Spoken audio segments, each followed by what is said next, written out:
two, one, two, two. One, two. One, two.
Kore me moa ke u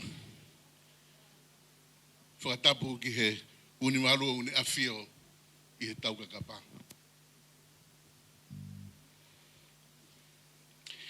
Pe he whakatapu ki he tolu tahai o tua au ne loto whare ia I he whihoiangan.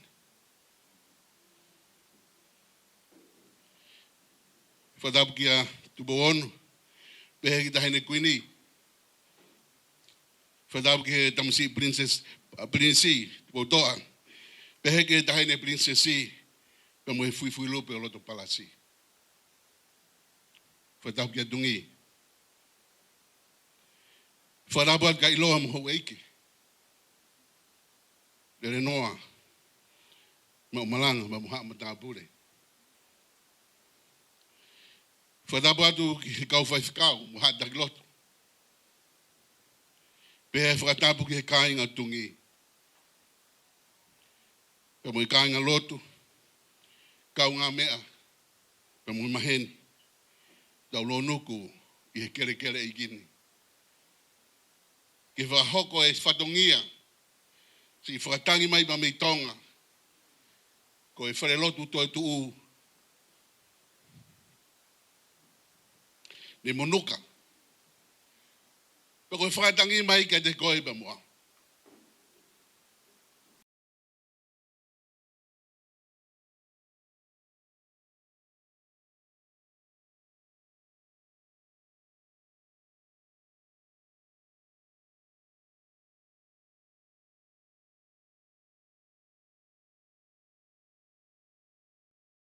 Ko e koloi au tu loa.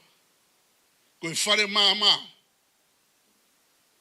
Ko e whare hufanga u whi mau ke langa. Ka ko e whakatangi mai ke te koe pe moa.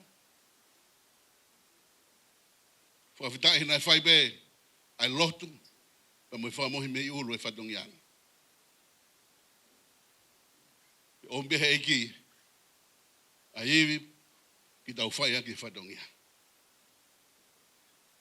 Mōni be tala koe e wholofola e o tuaka Gideone. Whanonga mai a Gideone ma mawhu kau tau toko lahi. Tarangi o tua mou fau atu he vai tawhe. Ko ia pe o ku ta utu ki lalo, kau ki whokia ki ape o mālolo. Ko e kau tau koe alu, kakai be una utu pe o hepo tu upe mungalu. Ko e toko tolu ngia upe. Ne tau iaki. E ki te ono i kuna. Kana e huinga e whakakaukau e o tua.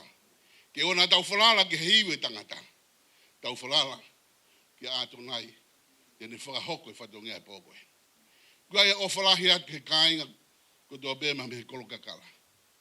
Ho mowhi e umu mataha ke fua e whatongia. Si whakatangi mai ai kāinga pa me tonga ke te tau tolu. Ka whakawhitai koe ahon tau kauai. Ano lere e fuka koe.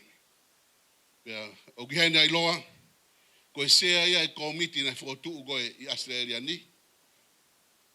Koe Skeldari, koe Sonas, Melenga. Pea ko Kamalon tu yono koe e tohi panga. Uke ke ilu poka meu na whalana mai kaho ki utohi panga. Ka ko whakawhitai ke iki, ai whatongia a koe ni. Na kuongo i be aneu ko tau alu ke funga mo nga wa ke ko fa fita i ke ke gore mo ke foi hata lot ya di tau hiwa he vese hi mi go ni pe os ko ya pe gore atu kia riam tau dain pe gau ai to kai kolo ke ne fai mo hata lot kamata pe hiri go ya ko fa fe i aisea ho iki i lo bailala ke ne whai e lea talitali ai kātoanga o i whiaf koe ni. Kore tau hiwa eiki, koe ofa a au, koe moana lolotu. E ngā lohi whikai e ngai ngahia. Pe ko ufi ufi, e ku kovi kotoa.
tau lotu.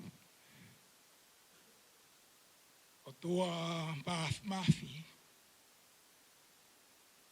O tua ia o tala mai he whorowhora. O tāpe ao awhio.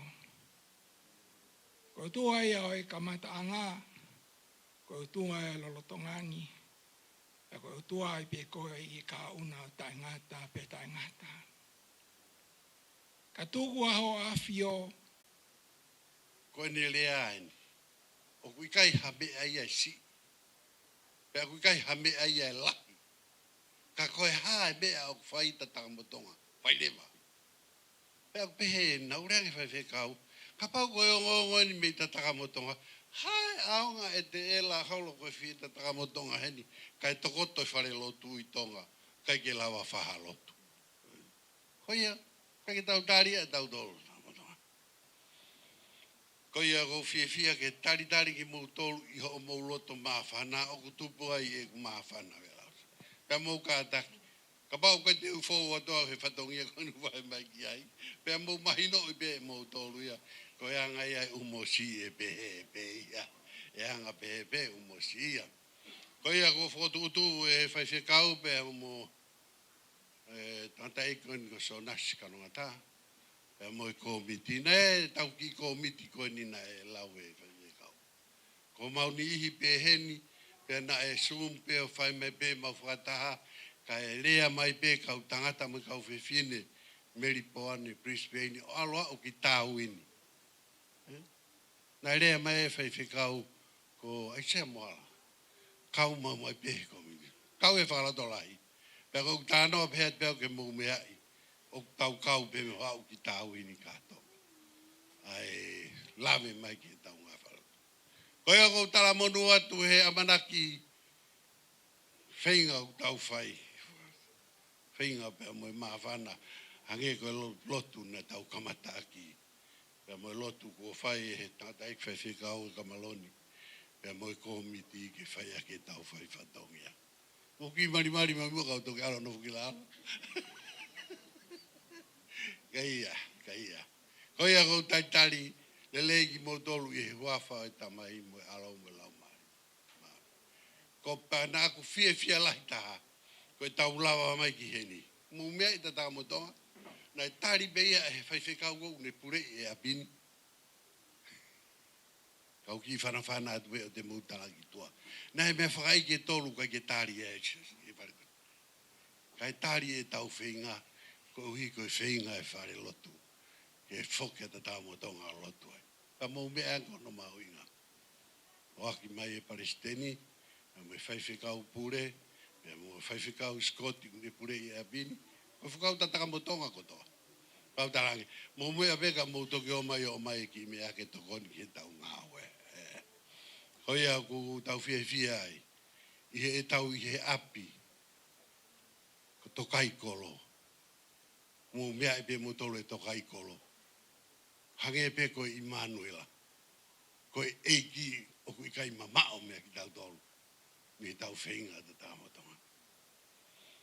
Whenga ke tuu ko tau wharelo tuu. Pea mou meai, mou teu ai pe he tau kahau, he tau a ngeau e hake alo tui ta tāmo tonga. He tau kahatoanga i e tau tolu. Hake alo tui ta tāmo tonga. Pea ku whihi ai hono ngahi mea ko tope. Whetu ko na hake alo tuu, kata kau whie ilo atu. Ukai ki vai ai o kui ko haa puopu ai. Ko hono hingoa to tonu ko haa pupu ai. Ko hono ingoa, ko hono uhinga e pupu ai. Ko kato ai e ngahi haa, pe ko e whihi ai e ngahi haa. Pe toki awere vai whihi ia o ai he tama ko maire whihi. Maire whihi. Ka koe ki vai, hono uhinga ai. Ko e tau kato ai. Tā motonga he tau kahau. O kātonga i hake e lotu e rara. Kaike, tau kamata tato he pōni. Ako tau fia tato he tau alakei. Ka e ngau tungi, mou mea mai. Tukai pe umosia ke lere whaka umos pe tawhaki. Toka ngā motolo ke whai wheka umo i suke tari mo komiti. Pea mo tau whare lotu ke tau whoki o ngā wea. Koi ako whamalo atu mo e ofa laki whakauri uria. Kia ki motolo. I e pōni mo tala monula. I e tengi mo tolu e ki pe kau e tau whenga. Lewe lewe whakahoha, kau tatau atu.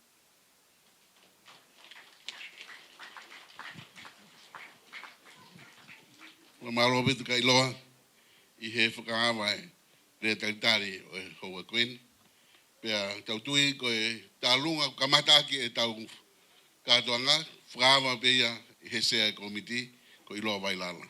Ke tunga koe ni, kore ke mea tai mai hawhasi, ka pau ke mari mai tatakamotonga, pe ke mei tatakamotonga, pe ke mo hopo mai loto, ke tau whiawhia taritari ai, ke whahoko ai tau katoanga ai raki whakawa e tau konseti he pōkoe ni.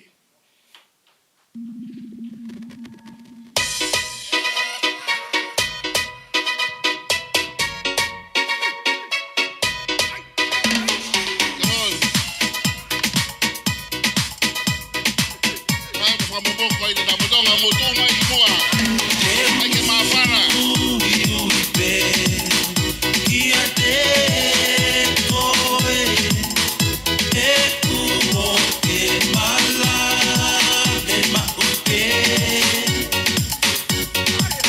Si I whenga e Mage, Bobo Gloto. Toe fie o fie que te coe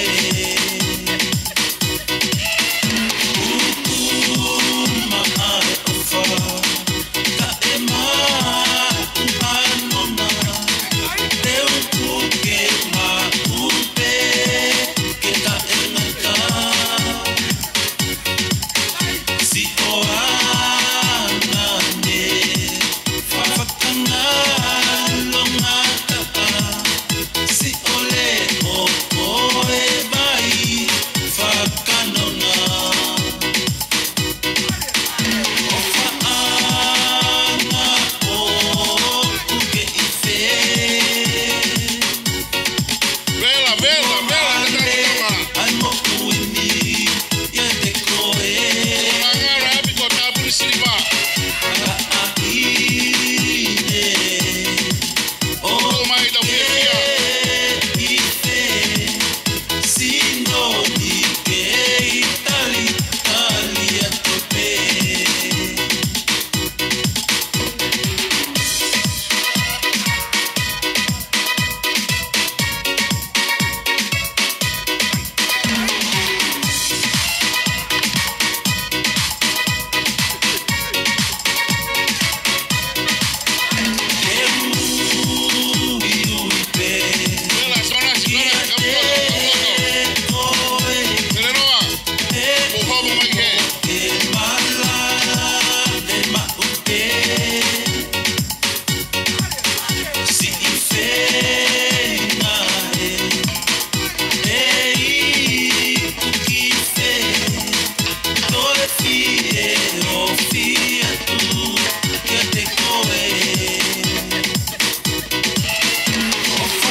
Utanga si sola o tukanga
mai a pea moe paki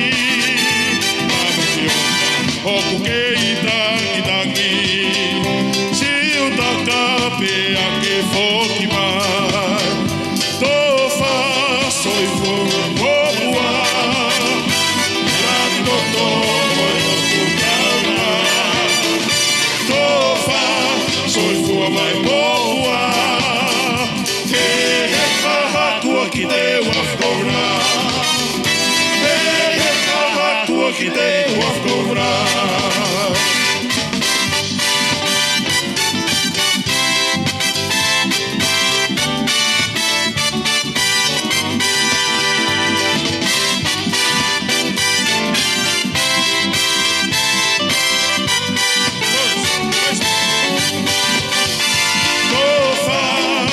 Hundi moe fa Lagi toto moe o tu taurama Tofa soi fua mai boa E he haha kua ki te wafkona E he haha kua ki te wafkona Tofa soi fua mai moe fa Lagi toto moe o tu taurama Soi fua mai boa E he haha kua ki te wafkona E he haha kua ki te wafkona E he haha kua ki te wafkona Marie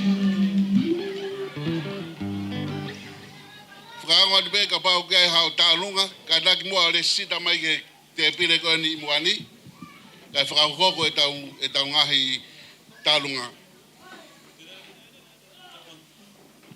Te tā mai hawhasi ki tau kei tatari ki he tālunga whangāma Koe ki riu koe spenia Ko tawaki, koe tangata tālunga e me kolokala Ka mai tawaki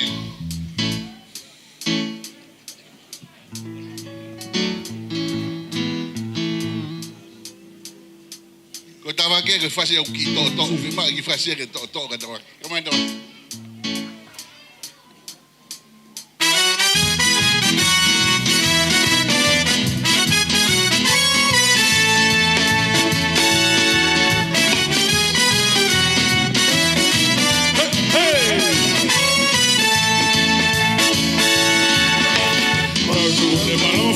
Si fola misola, te feho tari ala, yo leo malai kola. Koe ula kusikoti utuku kia i moe bonga, toka hae hangana teria akai na mahanga. Ko feto kia e furo peki, kai furo kia ka mei ke talatarai. Koe mulu kupuna ke pasi kia ka pakai moa, ai paki moe toi ke taria taha e vai ka komi. Oya saloloma, oya saloloma, inga no muita, satia kumai suwa, poti kolo e tangate, diuita, karakaroko, teriana ita, asiako peyoko.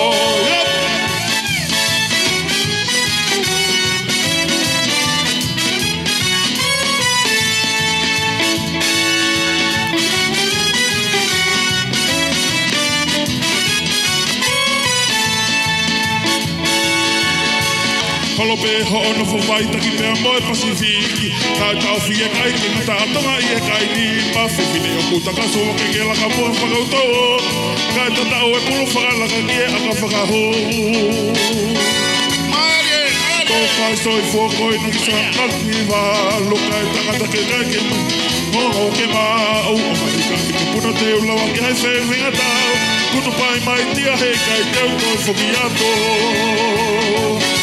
Oya saloloma, oya saloloma, inga no muita, satia kamai suwa, fola meta mange, ina kaloko, teriana ita, asia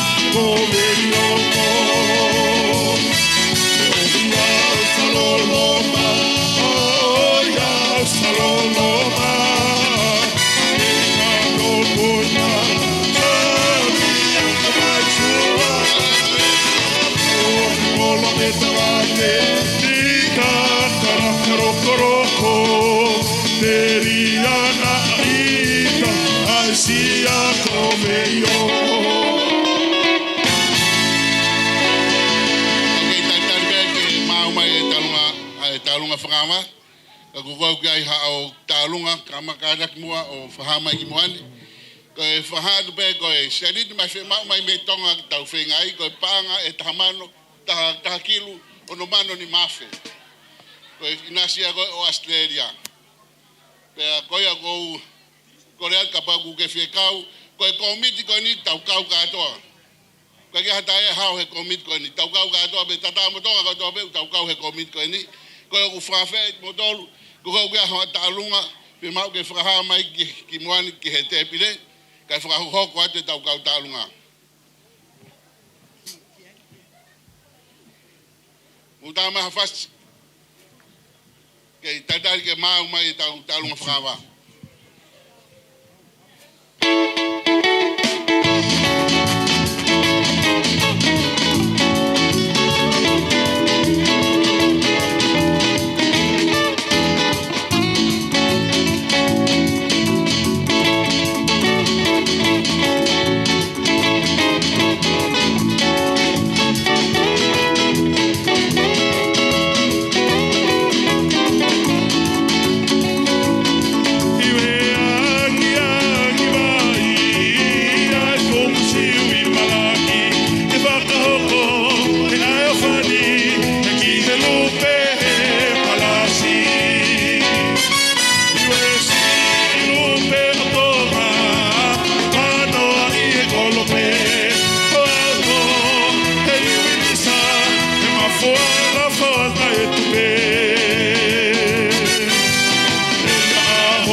e talunga whakama, e talunga ia iloa wailala, ia mo mere po siaki. Koe family. Koe ku kaunga mai ke family koe no iloa wailala, koe tau talunga aini, te reu koe tahine talunga ia, ko heu. I whanga.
Mukala ko whengata ke kaka ki ste bu mahali whengofua ngo takaya ke imui he whengofua e kaka mai ki funga station.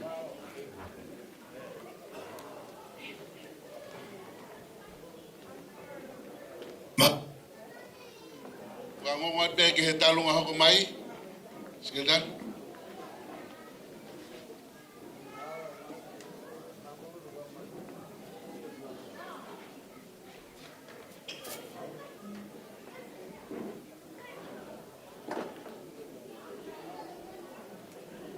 Ko e talunga hoko mai ko e whanga mōpuna o hola pa mo unga.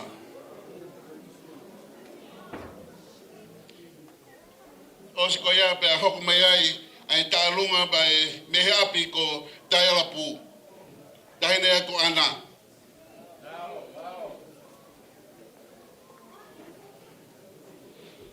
Mo mau be mo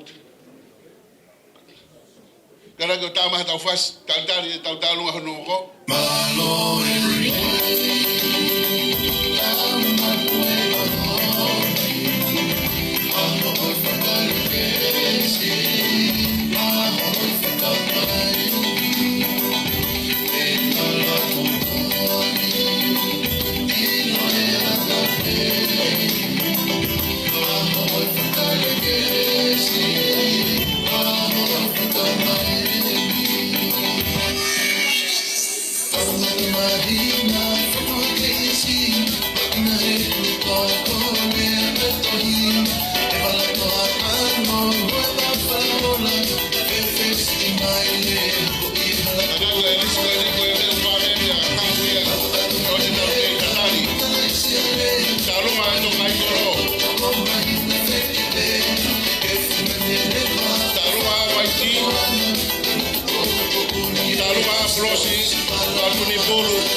Panga.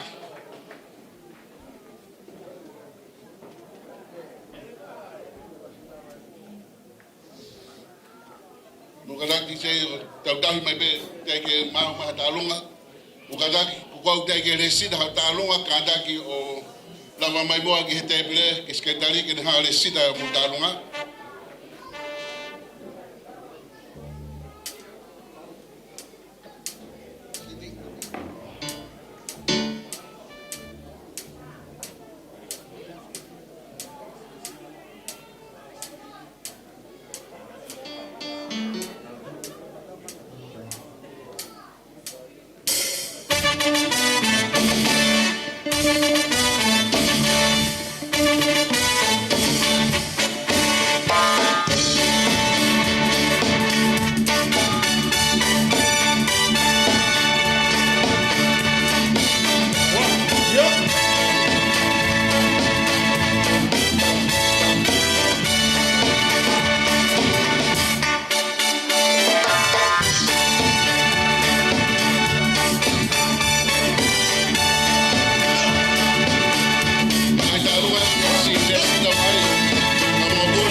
DJ Tama Hafashi, tau dari.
Pasi gai.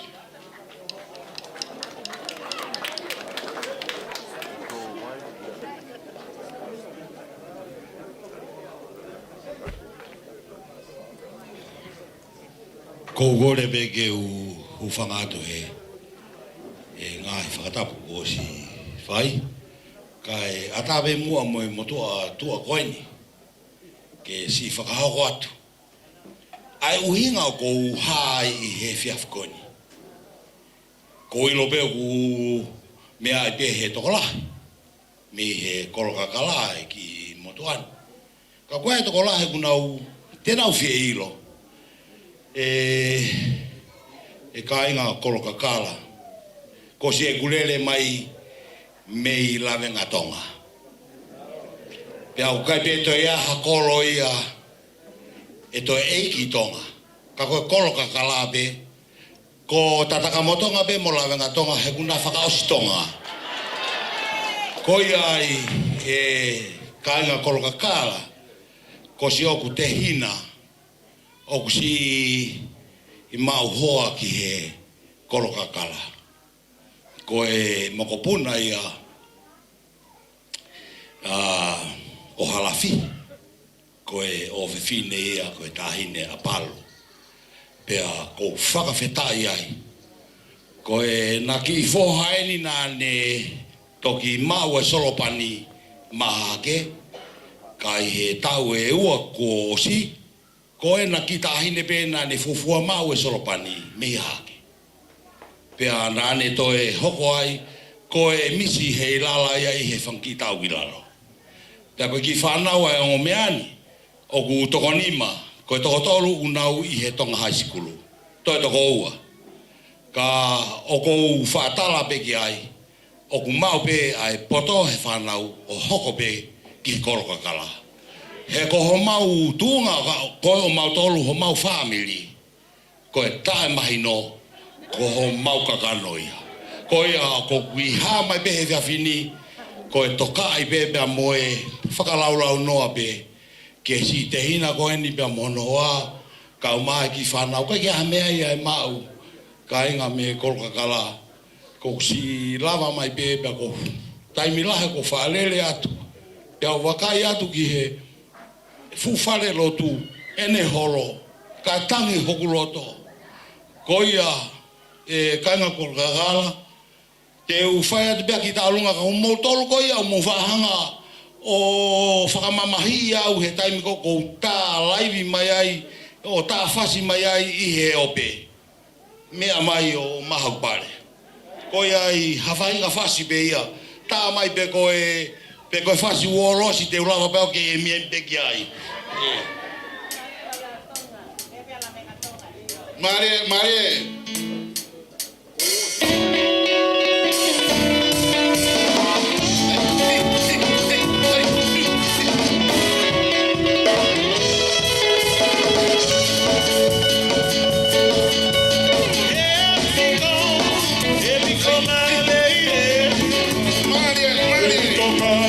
Yeah.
Dagi ka bau kai hanga hitalo ngai ne te gele sita mukada me te bile o le sita skendali.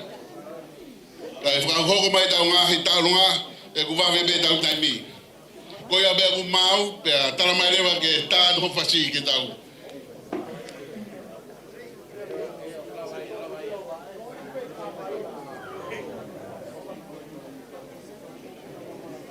Morning.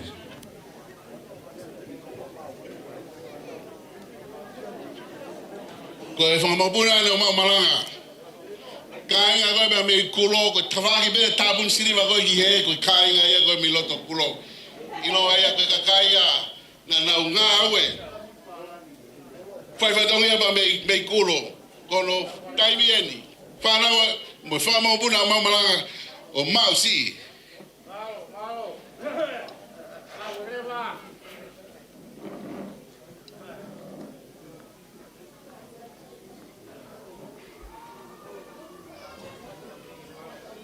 Tama hafasi pege mau. Tago pege mau ke tama.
Whakatu e tālunga semistai, ko marot ka semisi, i he whia tokoni, ke ki whenga pāngoni, ko pānga e whanungi au hongo furu, pas kato ki ai.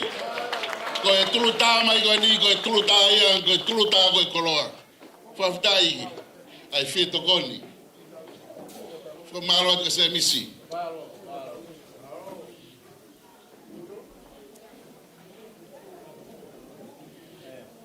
Kainga pa me i kulo, Mukadakbe o mau kisi lo.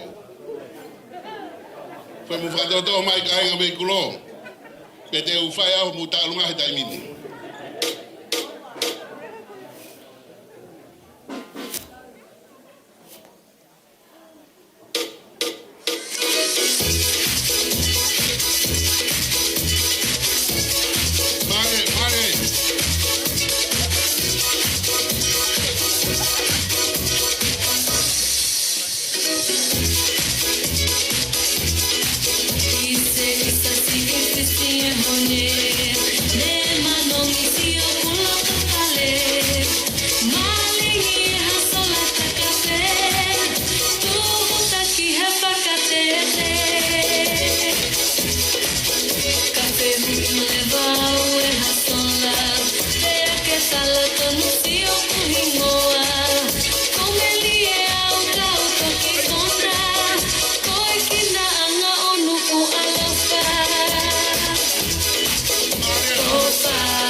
O tolu konu ke mo ngai taunga teu o mo mau be hu mai mo tolu ia. Ke tau ke tatari e ku vave be taimi.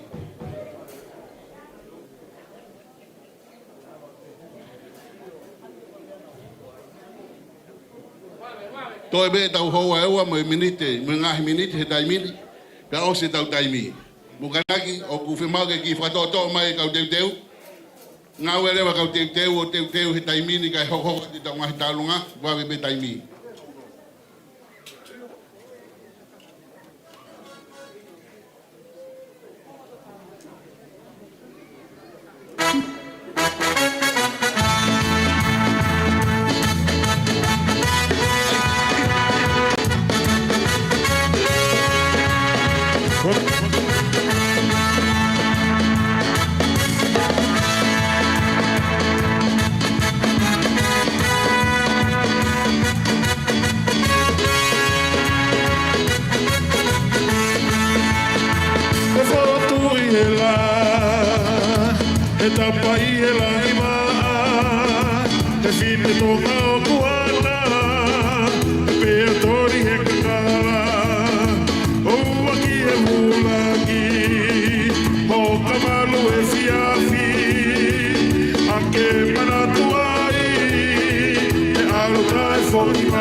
Koe whakahoha atu koe ni, o koe ko hatataka moto ngā uia.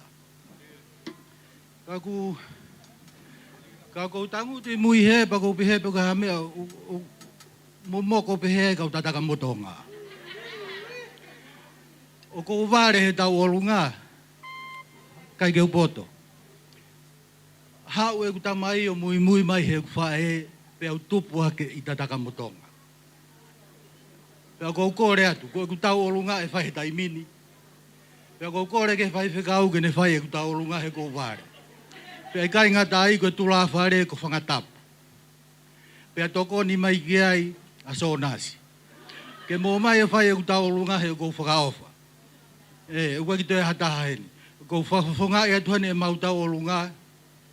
Ai whangamakapuna o manulai atea. Pea mo whina o loseri. Ane pea mo Valentina, mo mai ki whaitarunga ariria, pea pehe whoki ki he tahine ko ana hiu, kore whamore atu pe hau ke whaita tura whare. Malo, o whatu, tai mai whainga whasipe.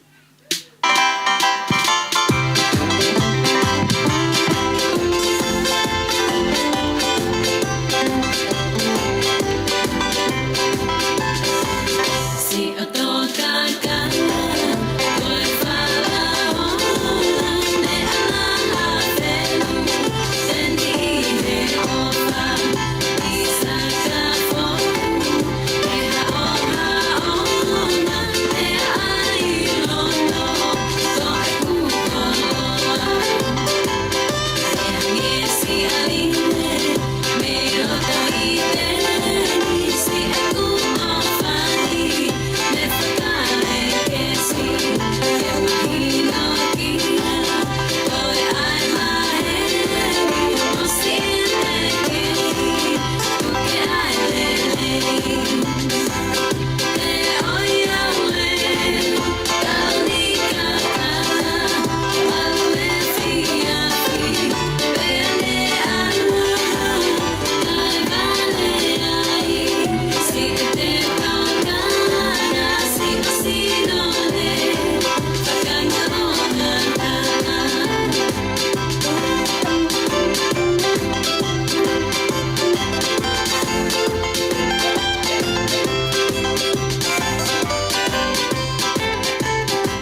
Ko e tamai ke ni ba me abi ko ta la pu.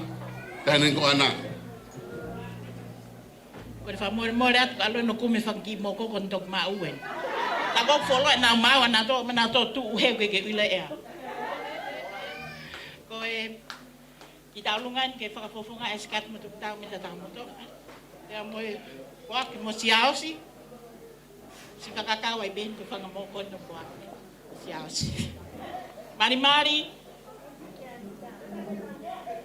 Oh, I morre. Vou ver na face. Vai na face.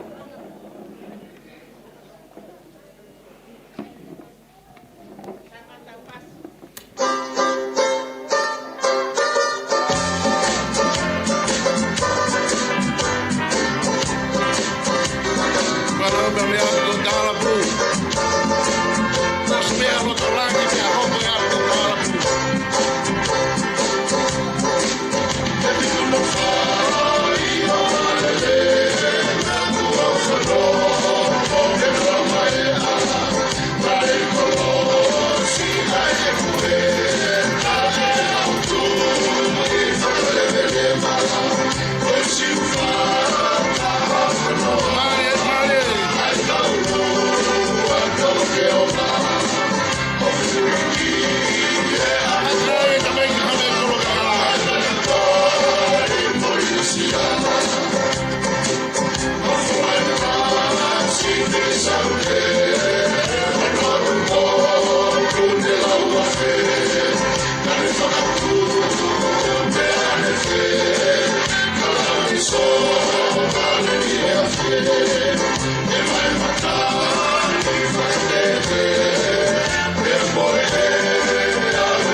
Malo ana, si popo, si folonga mai ana pa me merpoane, ke hao whakakate whatongia koe ni.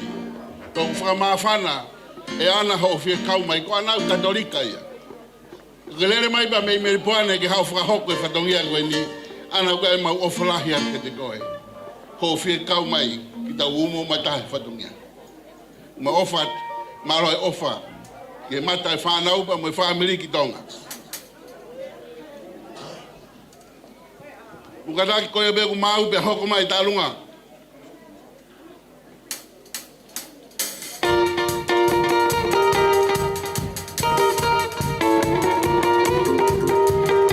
Ukataki kia talunga teke resita mai ki te pire.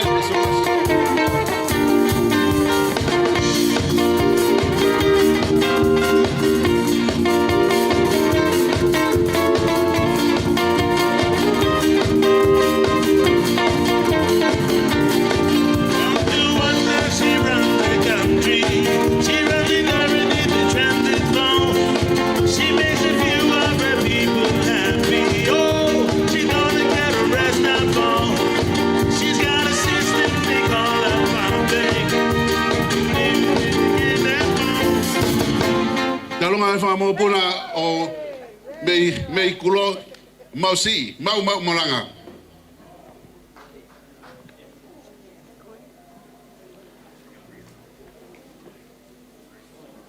Ko e tamasi e ni ko tawa ke lahe nero nofu pere hake kai ngalo ia ko e tataka motonga ia. Pea mo semi ko e kai ngai ni pa mei kulo.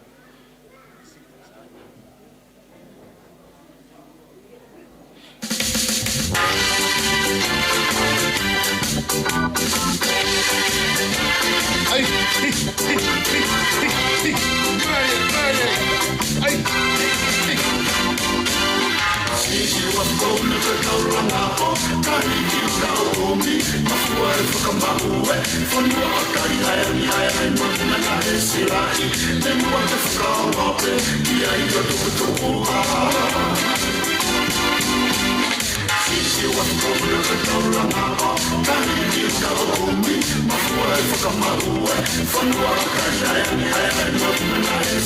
Maria, kai no me fulo, mela.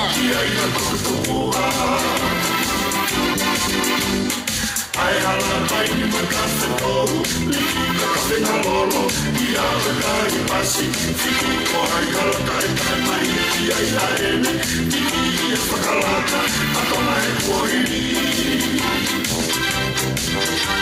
Ai apuna ke whai na taranga, ke kala mai no ke hotu makana, ke ua no te rota kala. Kai na whakalia ni te, ua ka pasi lupe, o ne siu i e korope, o e no se o whenike, o whenike.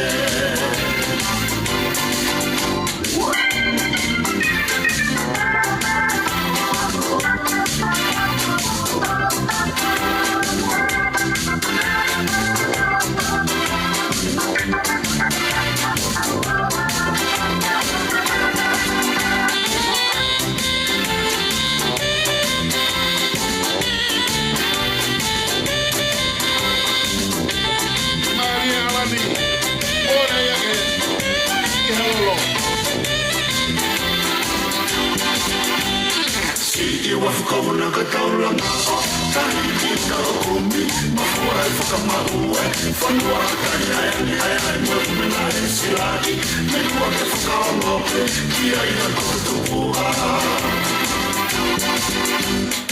ai hala pai ni makafe tohu liki ka kafe na lolo i ave kai pasi fiku ko ai hala kai mai ki ai ene tiki e whakalaka atona e kuohi Malo abido me whanau ba mei kulo, he lao ai whatongi ai ahoni.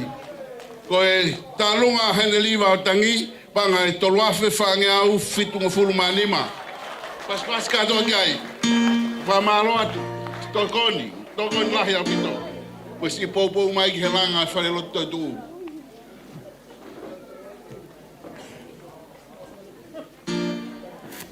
Taka pau te ke le sita ha talunga mea mai ke te pile o le sita o mukataki o teu o mungai talunga ke hoko mai ta ngai talunga vai pita taimi o mole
Well, I got to break you, and I let you go. If you're gonna be the best, mess with my tutu. Don't mess with my tutu. I know you have that woman. Don't mess with my tutu. Don't mess with my tutu. Ko ki katondono at beni, ko talunga ko eni, e whakamopuna, manura atea, pa mo fina o lo seri, ko panga e toloafe, whange au whingo fulmani, ma paspas ka ato kiai. Ko e talunga ai whanau pa me api ko talapu, ana pa mo family, panga e tafe tolngeau, tahanima. Paspas ka ato kiai, malo toni. Kadaka bau gai hatalunga te ke resita, kadaka mai mo te pile resita, ka mo te nga hatalunga ki ta fato to mai va pe tai mi mo fa mo.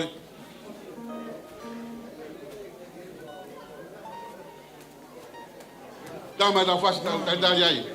Whoa, give me up, Joanna, give me up, Joanna, give me up, Joanna, for the morning comes. Give me up, Joanna, give me up, Joanna, oh, before the morning comes.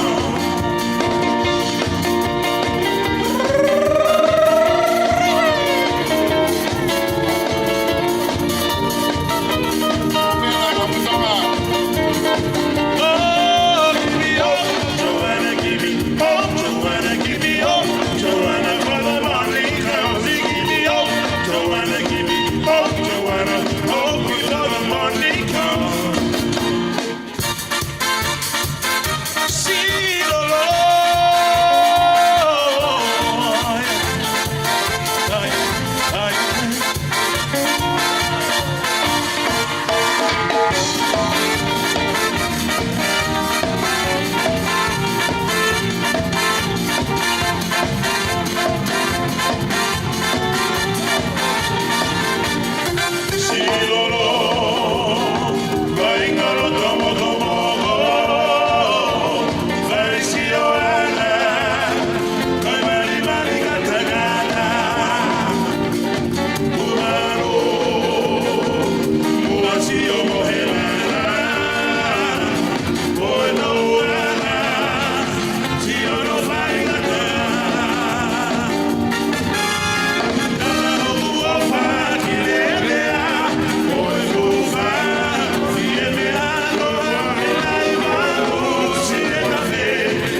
Ko e talunga ko nu hokomai ko e talunga ia ai sasi to kai kolo. Ya uta tali fia ai sasi to kai kolo hina fia to ko ni fai.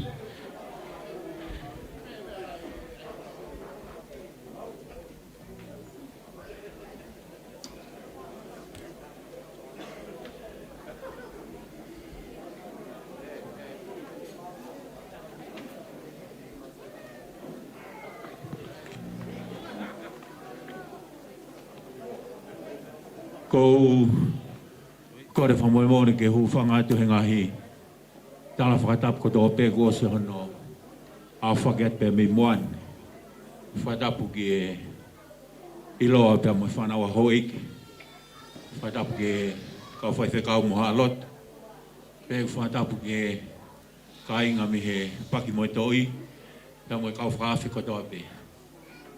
Ange koe whakahokatu he MC ko e Talunga ina siya sto kai kol ia kalaisi pe ko talunga ina fitu pong. Ai ko mea na mea ke hoigi o ku mea te tata ik pasteni ki meripoan. Ko fatongia sia si pa muy forot gai ai fai se kausia o tu hiu ma papala. Ya pehe ke skaitari va fonos ko la tu. Ana mea foki hoigi ne nai te na to ki mea mai o mai hasenit. Kana faka ka ke malolo e ma talunga e pon. Kai tari ba ki tok me matari paseni. Oi ai hoeki. O kai ke ri aka fitu pong ia tai. Mau no fo hen ko kaure o eni. O fitu pong. Pa ko to nga ben me konga ko henti ke pipa ko. Konga alto ko tok. Ko to nga pe kaure. Ka ko neo ngoi henti ke pika ko foi mafu ko fola. Pe to kai kolo. Ko ta hine ta lunga he poni. Koe ofifine ia, vilimani fremi. Koe piua, paki mo e toi. Ea mo vaita fremi maa papalangi, koe fu piua, paki mo e toi pea. Ko wharean ka naua. Se niti koe na mo whakaukau gāka mo ta alunga, ai ko toa pea he pōni. Koe te iteke mau ta alunga, koe pāngai taha manu. Te teke mau ta alunga he pōni. Koe ina ta amotonga, na ma whakaukau ke mau toki humai a mui. A kau siohanga mu moko sia, o moto. Kai ke pehe paki mo to i. Kai paki mo to i o ku vela pe whengai ke hola whitu pong stage. Nā tōni ke tautu ke pōni u hola stage koini. E pōni. A kau siohanga mu moko sia, kaku tau afu e taimi. Ko ia, ma whakau ke mau humai ke mau langa e tau kātonga ke tau vela. Ke mahino o kue e whenga uwhai. Nā wharea nei ke kikori simui ko ko tupou ko sonas ko tang sonas ko fia mu ta geti gai sama e sonas ke wilo tang masi o sta pita ta motonga wa kilu e poni ko e wa kilu ia ko ki me asi ia ange ko lau ko e ka mataki ko nai te ka ko es e na mataki kolo ko e neonga ko ngafusaya niti na mau sio ai mo ka la la ka ko e tau kai a tau tolu ta motonga ko e ua kilu ko tau kai a tau tolu ia, e pō. Ko ape tai lahi ke ki. Tāwa te tō.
Tai mahafasi.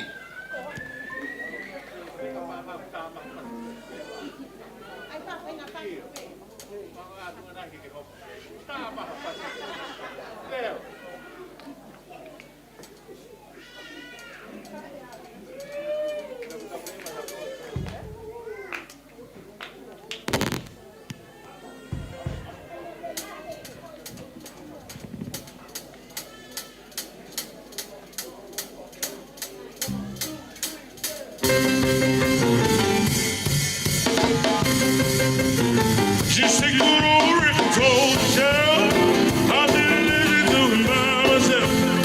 Today's music ain't got the same tone. I like it all time rock and roll. Don't gotta hear it play a tango. I got the music for the funky ozone. The brothers don't even gotta really get it on. Doing all time rock and roll. Still making all time rock and roll. Kind of music that soothes the soul. I reminisce about the days ago. Doing all time rock and roll. Still making all time rock and roll. The kind of music that soothes the soul. I reminisce about the days ago.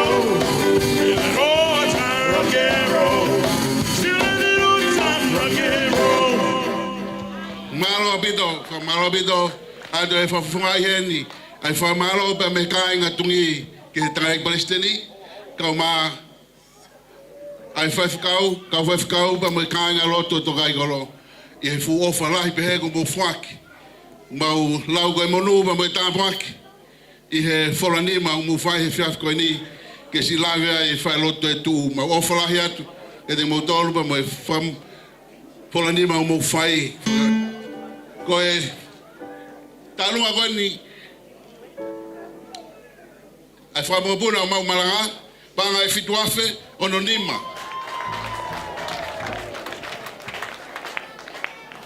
kole ke o whakatulo atu i e tala whakatapu o kamata aki ai e tau katoanga i he pōkoeni.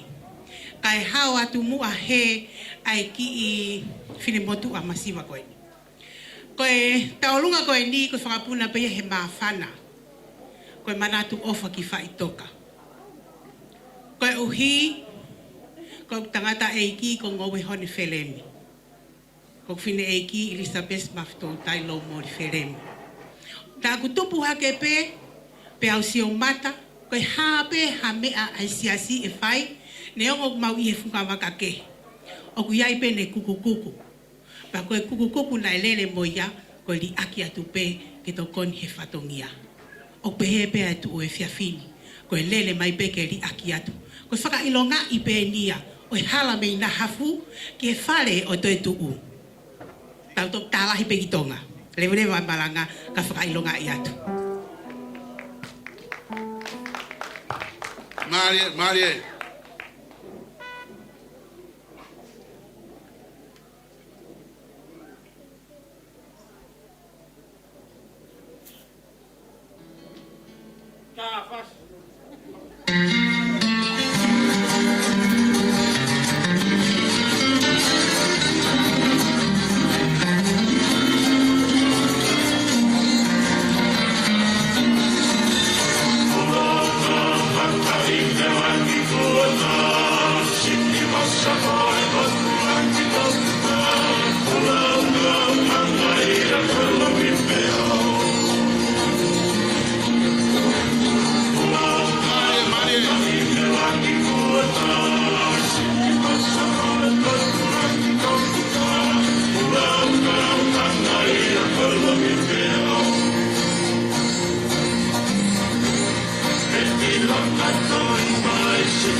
Malo, o e whanau ia be mei a bigo fui ba.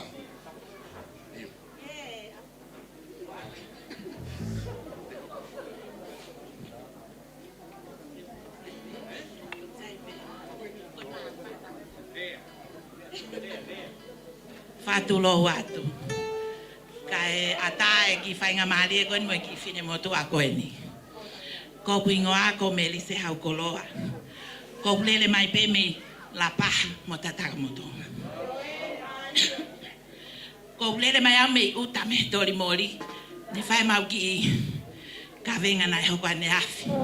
Pako sek whanongo pe eni pe ko ki konset whenga paanga ai kolo kakara. Ko lele mai he afi ni, ke si kau pau kuhingoa he kolo kakara. Ko hai lau kolo kakara, ka hio mau teke kolo kakara. Ko tupu anga, me kau tu iono ko ita takamotonga. Ko kui, ko Maria Latai, tu iono lelea. Kono tehina, ko asilika matuvei, mono ki tonga anena e toko tahape, ko lo mori. Pako e mea ko lere mahe whiawhini, he ko ilo pe, o kai ke si ilo i he toenga ha mau ki family, ka ko mau no fo, o mau no pe la paha, i he foi turiki pe o la paha mo tataka motonga. Api ko whaka ete. Ko ki whanau ene ai, ki tangata e iki ko, so ane malupole e lea. Ilo pe he tataka motonga mo la paha ko toa pe, na ne whaafua ho mo niui tataka motonga. Pak mau lele mahe whiawhini, mo no whanga moko puna. Tari sua mo niwe iki, mo me amai ken mo hoa paki, ko tamai ken api ko whaka ete, pea mo e kolo kakara ke mahino pe ko e kau kolo kakara. Neongok mau no whalapa, ko e mau kui a Maria Latai, ko e ki whine motu ai au tataka motonga. Pa ko e maa whana e mau ki tālunga, ko kore at peka niu hao ave ke te pile, ko e tola pe taha awhika e taha mai peha kwhasi. Te rea nai ai peha taha, o ofa mai ke ki whine motu au i tōu, o ai peke toi lahi ange. Ko ana ai tō taha pe ko kore ke hao tula whare ia te au. Ko ia pe malo. Malo.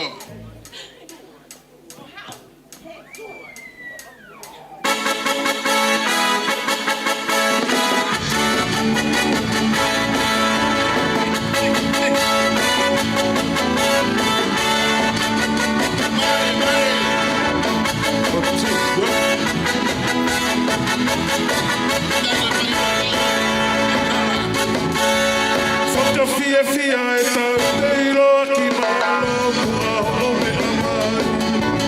Toka e peri no ki e whakatahani au lofu e kere si fungai.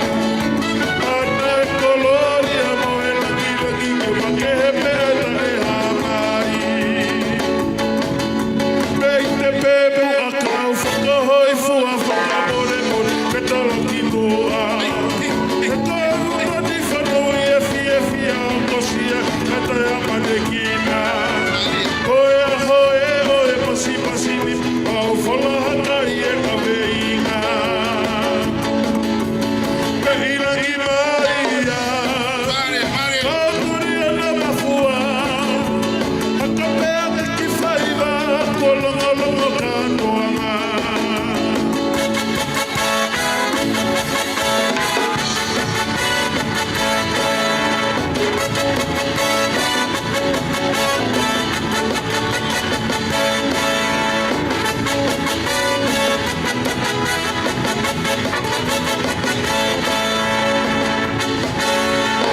Te pepu a kau whakahoi fua whakamore katala ki tua.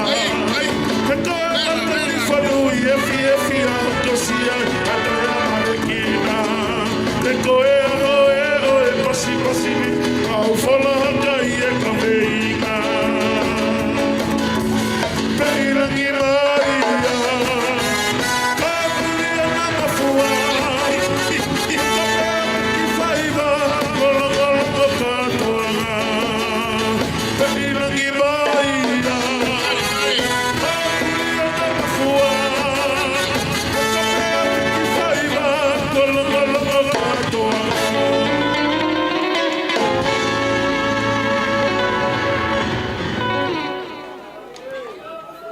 Whamaro ke tālunga koe ni, koe kolo kakala e ni ukai koha paki moe tō i eni. Koe fu kolo kakala e taina koe ni na toki tālunga koe ni. Koe ofa atu malo e fie toko ni.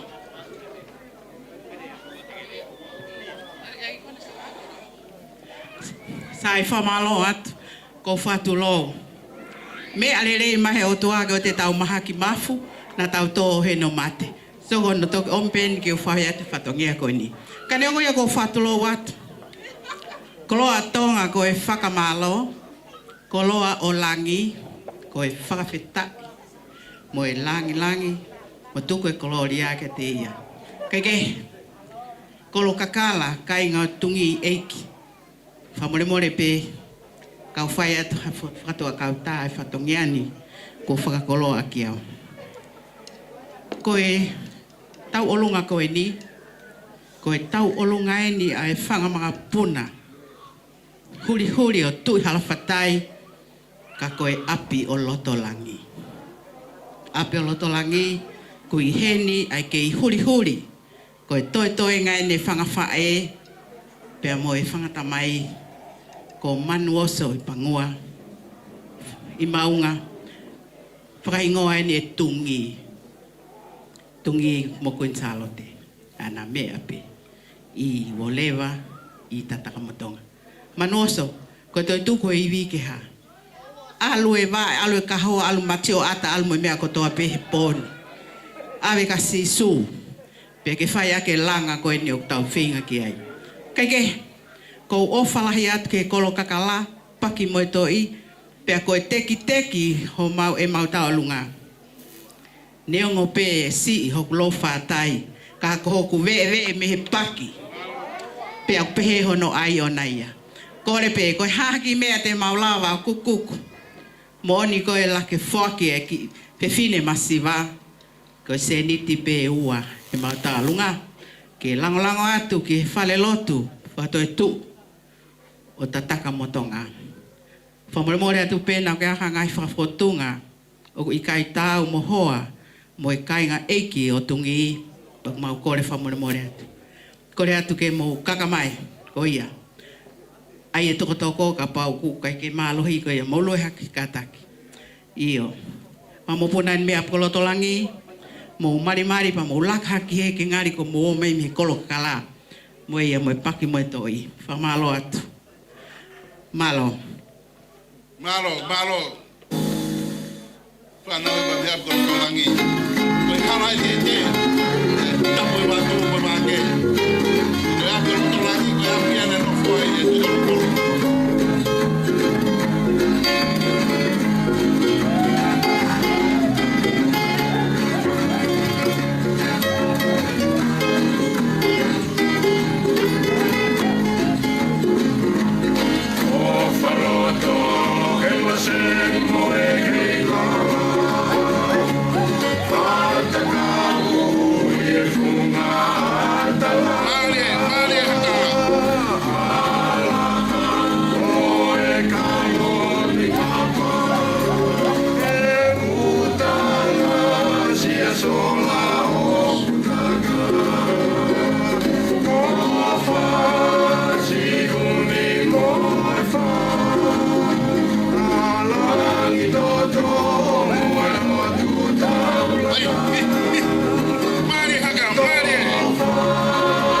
Maria,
malo e talunga e whanau pa mei api loto langi. Ia. Bukanak koe talunga pa mei whetu upungpungi. Koe panga e tamano tolu afe onongea ononima. Tamano tolungea ononima. Malo apito. So malo at ke kainga lotu. Palestini pa mei kainga lotu. Mei whetu upungpungi. Ai wheto koni. Malo e ofa. Hounga ka te matolo homo fa.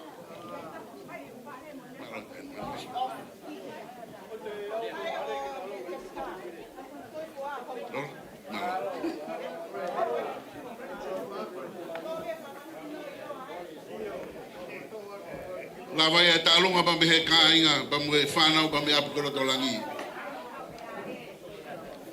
E nai tapu pia, patu pe wake, ko pau ki tau hala, whanonga e hala whakai te. Ko rotolangi a.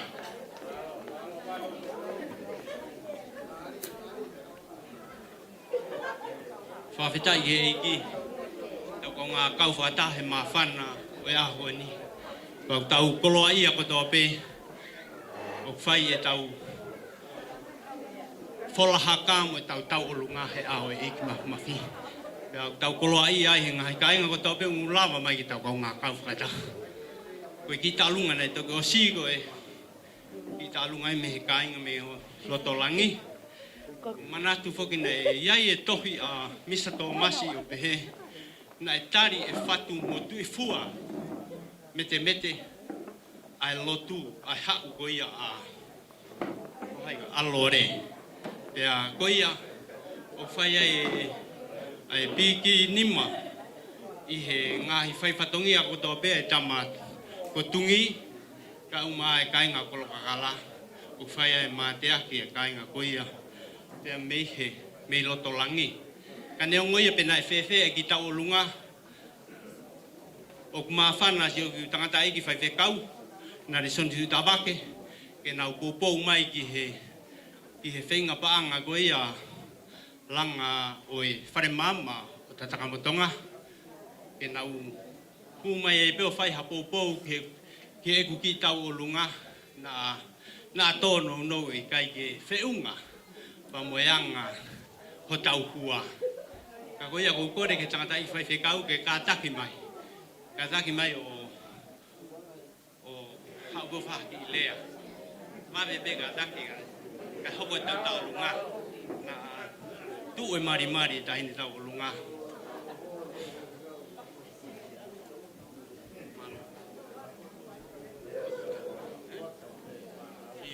Kātaki tā mea whasi.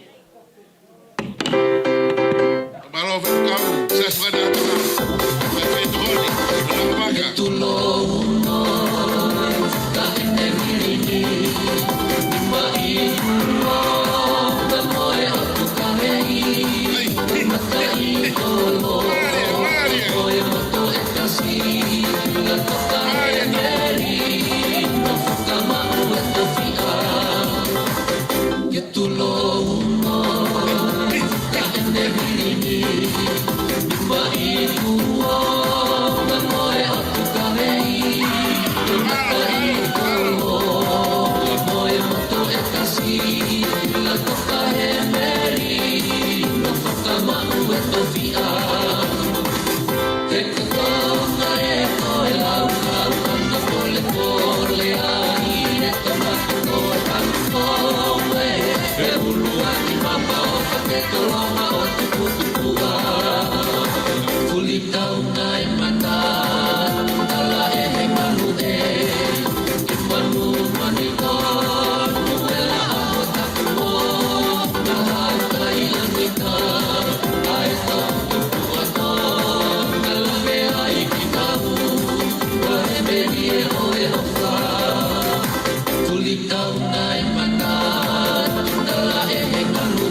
Malo, fa malo at fes kau. Kau ma kainga pa me ses fatata. Mo fie lang waka mai ki heki fatangi na fai. Mau ongo I mafana be. O mo fie umu mataha ma mo kainga tungi. Ki lama ai lang ai fare koini. Mo fa malo at fes kau. Pa dawn be ki ke ne fa fonu ai anga bea. Ai kainga lotu pa mo e fola ni ma mo fai. Malo apita ofa.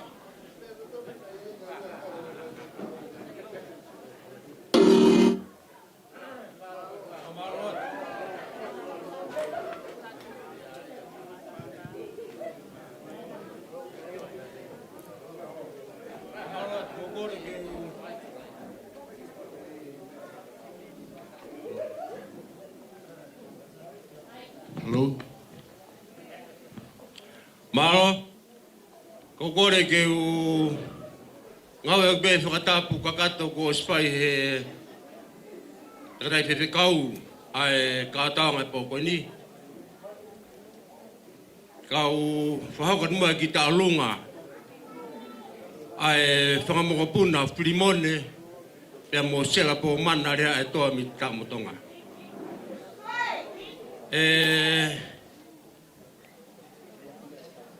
Panau, mo buna tungi, o kol fa mo atu.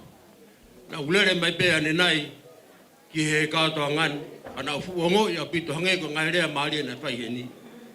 O ku moko te ilu at tamutonga he kon. Ko hi na ulere mai tangutu he o fokoutua he. Ka kia hata he te ilu. Ka ko foka amu tapu pe mo ho iki iloa. O whakaamu ke mau whe mahe no aki ma tol tangata. Pe ilo ke ko tamutonga ku mato. Ko tangutu he ko whatonga e kaurea mo kaumea. O koe ka hakai tamutonga i. Ka ko kore whamai morat. Ko tangata i whewe kau. Ma makawa pe. Ko wha ato kau he na whai kawa he. O whewe kau he ni unaitingi. E na whaarea te kai ka ko ilo ke tamutonga i. Ka ko kore atu, te tamotonga, ai ke tau whiwhia pone. Ke ngari koe kolo kakala a tamotonga. O ko whiwhia pe ke whae maku I tālunga pone. Ka te ke whae maku I tālunga. Ko kore whamumura, iei ki I manat me rie ki tamotonga. Ke he vai ko hila tari, he kai ngalo ia. Mo I whanga kau ko halapua, ko halafua. Ko hongo ki I whanga ia na utupa ki tamotonga na mau kau. He kai ngalo e te ako. Ko api ko siu malu, ko api tanaki a ngai o tataka motonga, ka pao koe ke mo mea, ka kota latu. Ko api tanaki a ngai o tataka motonga, ki he whono koe he. Te urea te kau tau whitunga fulu e. Te ko osi, ilo e tataka motonga, kātoa. Ka kou kore atu tataka motonga. Uhi ngā ke tau whiwhia hepo. Ko kore whamea more atu. Uria pehe. Ka ko hinga ko whakautua he. Sio ke kakai ngata pehe ho eki ko ilo. Ko hono hoa tahine ko anahi. Pe ko ilo ilere. Ka ko hono toe mo matapure. Hala atake uilo ya. Ka ko whakaamu. Whakaam osien tata motonga. Tau tala nua ki tau whe mono aki. Ko e kakai tau motonga ki tau toro. Iyo.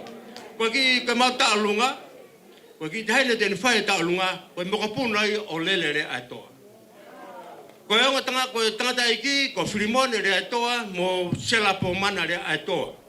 Pea kua e na whanau, ko lelere aitoa, au ki hene ne hon whakamopuna, ko hafoka re aitoa, au ki hene ne whakamopuna, pea mo pei re aitoa, o mo mea I kotoa pe. Ko he onga tangata ini na nakau no tanu hala tonga tapu. Pele e toa mo kita. Ko ia ko kore mo Paula Tuna. Mo ko hongo fefine na toko wa ko Maria le katia no foi halatui. Mo tahine. Kata ko mo de pe ko ure ai. Ka koe ako tātu koe anga e mau, koe futa taka motonga mo oni e. Ka koe mau ta lunga, e whai e heki mo puna le. Pea koe teke ta lunga koe paanga e anu atu. Koe whetokoni pe ke mea ati taka motonga. Malo, toa whatu. Malo tokoni, malo tokoni.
Porque es frato e talunga koeni vai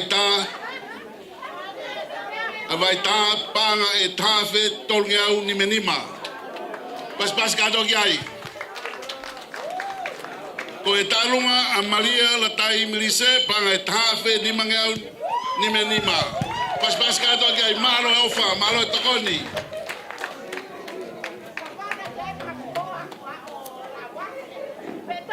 Kukore peke u whakamaru at pe whakatapu o si whakatapu at me puani. Kata ke whahopa te peki taolunga mawhana ko ni. Koe ki taolunga ko ni koe taolunga ni whakamupuna mawhimalanga. Pea ko tako ni whakahopa tu koe mawhimalanga as deri ai. Koe ai ka pai uta tamotonga ka ke mo ilo mawhimalanga sio mai pe ahoni ke mo main mawhimalanga. O whalahet ko te mo tolu koe talunga ko ni whakamupuna mawhimalanga o etu ka mo sila ya mo tahi ne hoi fuga ko ni sela. Koe fasi pena e whao pehe kui e ku whanau. Malo apito ko rea tai na hoi fasi ka maro. Ko tek teki ko panga wafe. Malo. Malo sela.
Malanga, malo ofa.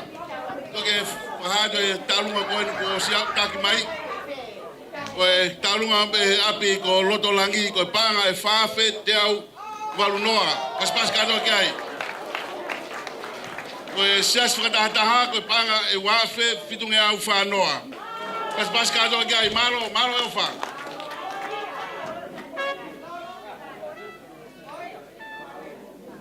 Tulo watu pe moe te hiangani.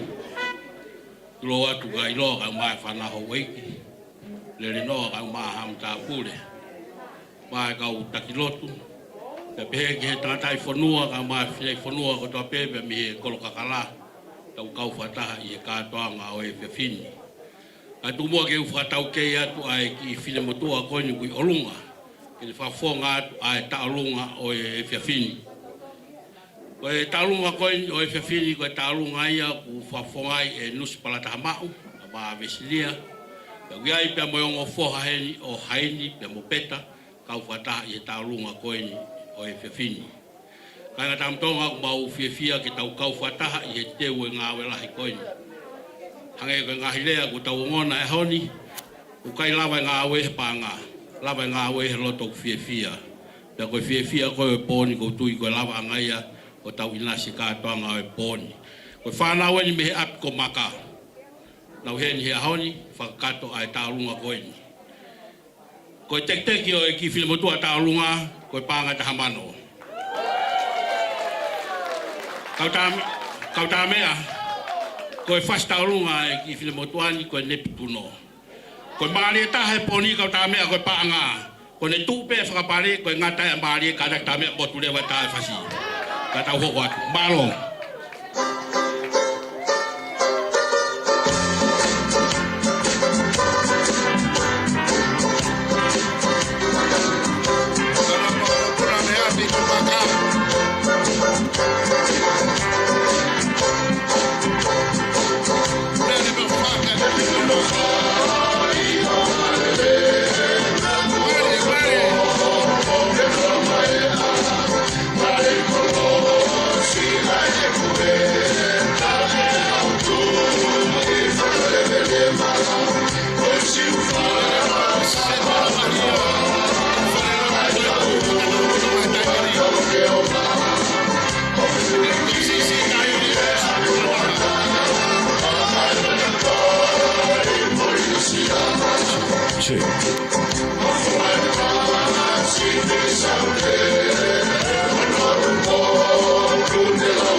Me whanau ta me hapi ko maka. Nau, nofo pe o tarifatongia ke wolewa. Si ofa he tau ngāwe. Malo, ai mamahi e tau ngāwe mama ofa ke he whanua me se si.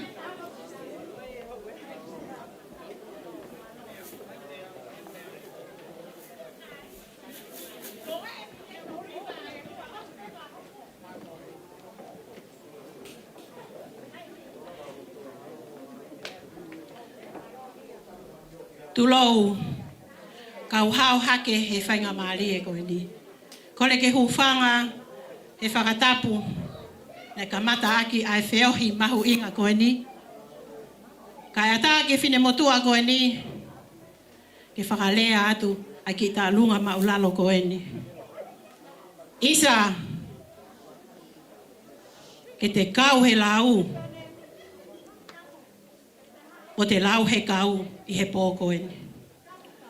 O kua ke mana tū, ki he ngahi pōturiki, kua nau mama o atu.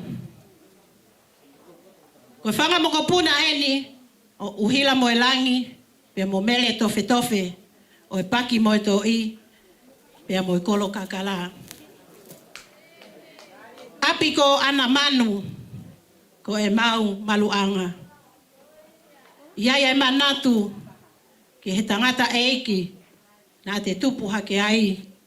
Ko sosa ia tu ita uhila. Nai mui holo pē he taimi. Nai ngā ue ai a seni tuli koloi. I tataka motonga. Pea hoko ai pe ai motu o maumavahe ki siasto kai kolo. Kahikai ke ngalo. Ai kakai na nauta mai ai huli. E taimi na e tu uai ai whalelotu toi tu u i he api ko whakala a. Hanga mai ki ho mau ki ipotu i api. Ko ia o mau i heni mo e whanga moko puna o tupou ho lewa ko o whewhine lahi taha ia. O uhila mo e langi pe amo mele tofe na taka i whala ia ki he wao mapa. Pe mo e kotoa o whanga moko puna me he api ko ana manu. O si pe ai vi ka mone lea ke mau kau he lau o mau lau he kau i he pōkoeni.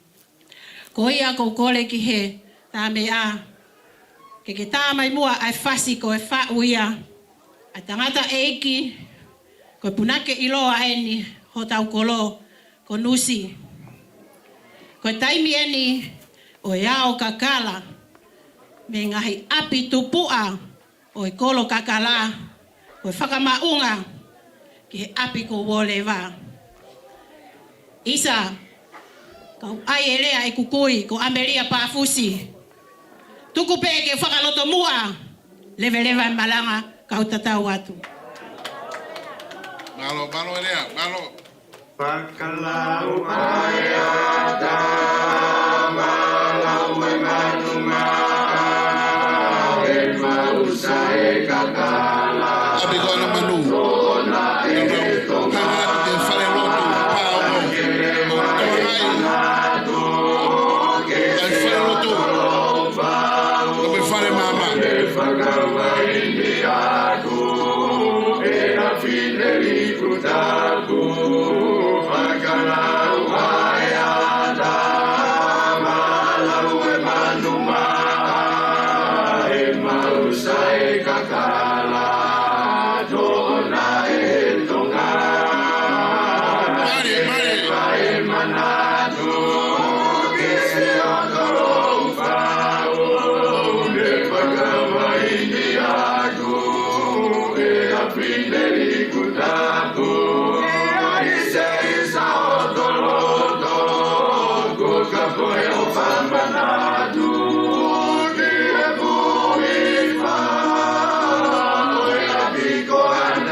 Talunga e whakamopuna ma mui whana o me api ko ana manu.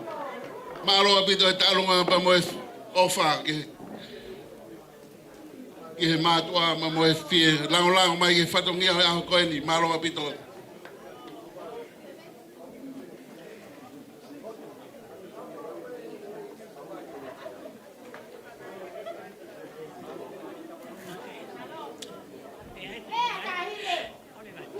Tulau watu me kai ngau tungi, me kolo tungi. Wa me mo whakalongolongo ai.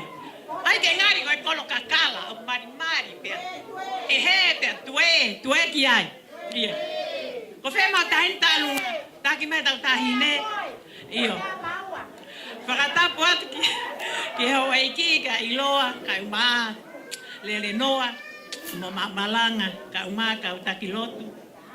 Moe kautou de gereka o mausingi heni he poni. Koe mau heni pe, koe si whanongo pe he moe whetutaki mai si I mau. Ki he whenga paanga koe ni ai tapun siliva ki he pare tu. Pe akung koe ki talu a koe ni. Koe ki tokonia. Ai api ko tau whao a hau me he kolo kakala. Kolo api tupua. Koe ki whanau pen a so sefo te kitahi a mone. Na ui pe ko kosi hono hingoa no ki hingoa whakatine. Pea koe mausi I lere mai pe ke si ki tokon ki tapun siliva. Ho mau ki turiki. He weki turiki ana u whaarere o pau u holo tolo holo whare lotu ko confessi atu he pōt. I'm so. Nau kau hono tolo whare lotu he whapau. Ka koe maki ta alunga pe ko he hape ki tolai taha mai ke tokoni atu ki he langa whare lotu. Ka koe ia pe malo o whaatu.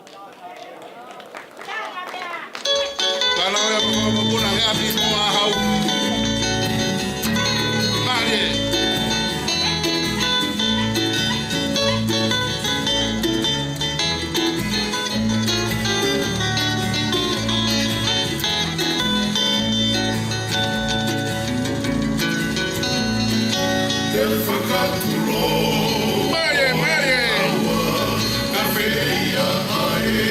Whakanana he upe o tura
malo apita ofa, malo si ofa fonua pa mo lotu pa mo siasi. Malo apita fia tokoni. Ko e falava mai ni talunga sa spatataha. Pa fikau bona tu tawake. Ko e panga e teau arake ia panga e wafe valunga fanoa. Ko fanga tapu fo ko ia se ko ta fanga kai ngalo ko di. Sa spatataha kai tonga i New Zealand, Australia.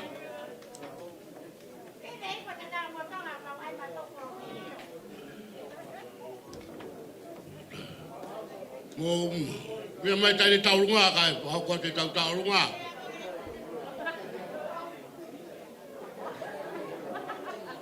mo ta bua tu ki to ta hai o tua tamai aro mo la mai e o kwa fio pa lilo ta loto nga mo ta bua tu ke kere eki abi ko pe tu bogi tau ta mai e via fa koroa ko e ta bua tu ka ilo bo e ma malang e noa rupe heke ha to froa ka bata pure bata bua tu ke shea ke itari tau pa nga mo komiti malo mo fa ta ko tu tau wa sia he body o ke ko e tohi ya vai e manatu ki api ki matua na tau tu tupu me ai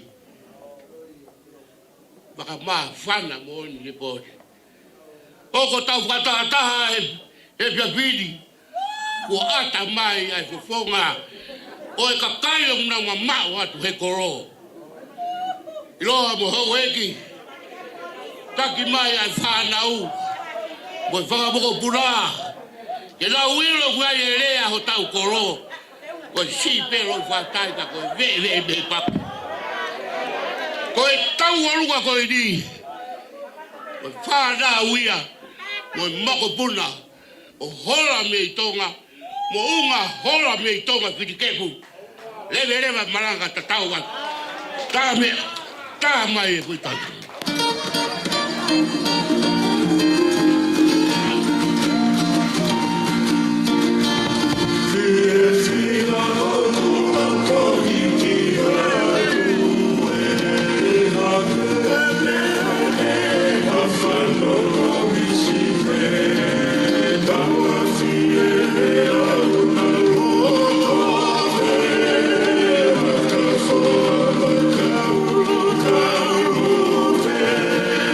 Oh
Malo e ofa mo to kon.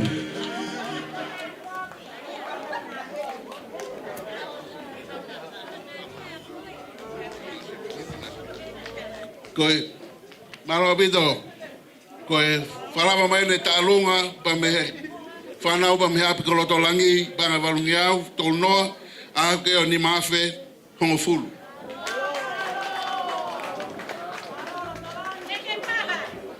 Kore ke uwhanga tupe tala whakatapu ko ose no awhaki, kai ata mua mo i ki motuani, ke whakahokati ki whatongiani.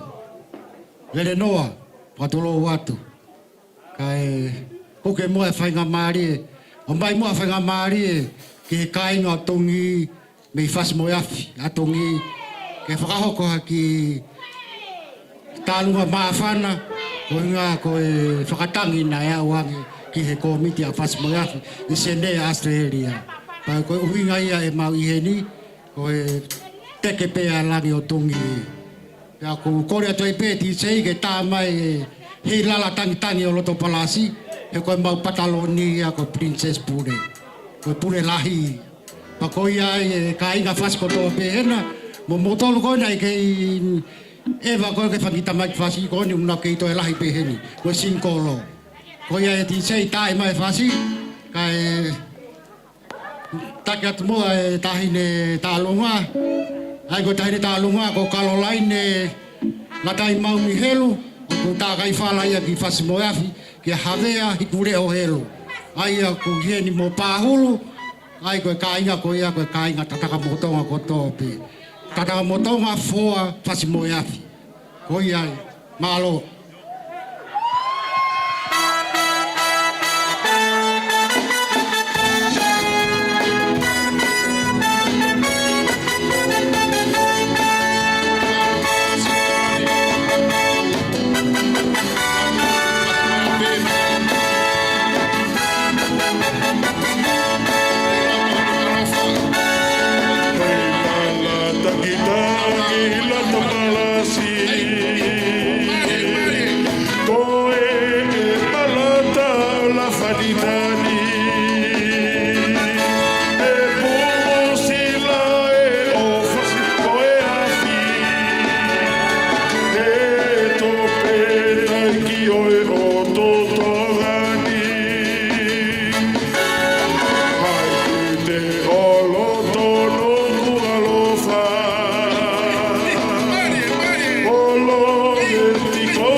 at ke Palestini ka ma ayangi pa mesia pa me klapu fas boya fia tungi mo fe mo mata mai kita kau fata i he fua e fatongian malo mo ofa malo e fia tokoni maulau ko muru pa mo tapo aki ko mo fulani mai ko le be boy ki fainga mari ko dita ke hoko he taulunga hoko o gaya ki foi mano ke hamu pe te he sea ko mo ke u fa lotu pe tu fa mai bege tau fa o si tau ko kala ma la he kakai ku na walu o tau kai ga ha me ma we sea pa mo ki komiti ko ni ka pe fra malo o mo fie ka mai mo ma dol he fia fini ko le be mo ke mo fa lo fa fa tau lotu eu dou a mafi ma to ha lotu fie fia ki ha fion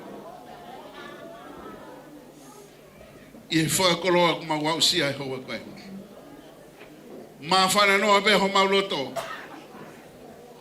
te ma ilo yo to kai ha ka to nga ku ka wa ho lau ma ye ko ka to nga ya ku fifia e gi ma hanga ke de goe ko gi foi ma no ke hamu be te sia ko mo kai nga tungi ke fa ho nga ya ki ke ka nga ma hedi siasi pa mo family mau kau fata pa mo ngai kalapu mau kau fata e fiaf koeni ke fora koloa ai foi an koeni e ki tu vai ta bukina mai a me to gon ilo pa mo hueki e mau mama e ki mau tolo kai na ngai fonwa ke fa malo he mau sno ke fai ho fina ngalo ya sisu klais ko alo ka ko mau fo mo ui amen mo kalaki e to fa pe tau be to koni va fa tapu pe mo kai pe mo fia ka manatu be e ai tau ki pare ke o mai ka ta ko mo le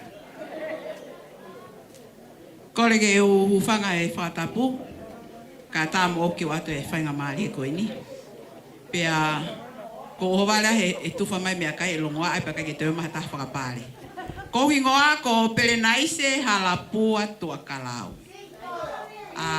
nofo i he api ko siu malu loto mari ko tatanga motonga ve e fale mahaki fe hangak mo apo man kau vai me apango ko ha foka sio holo ku kai te hatu akalau ya heni ka go lockdown me tonga talu me tau ko si pe a ko pe heni sayange e ku ohonoa he nofo noa ko ia kapau o ku ia e hata ha nofo he hala tau fa hau o fiangi fale mahaki pe ko lele mai foki me he vai ko niutoa pe a mo otulangi vai pau mo ngau me la pa ka pau ka hata ha hena ko tai mi eni ke hau ko le ke go tu la fare mo ka tangi mai o lunga ko lolo pe a mo tapu pe pe ke ngo ngau ko na le tio skid row mo ka tangi me a faka skid row hak mo pare ki o lunga o tokoni mai ki he taunga DJ ta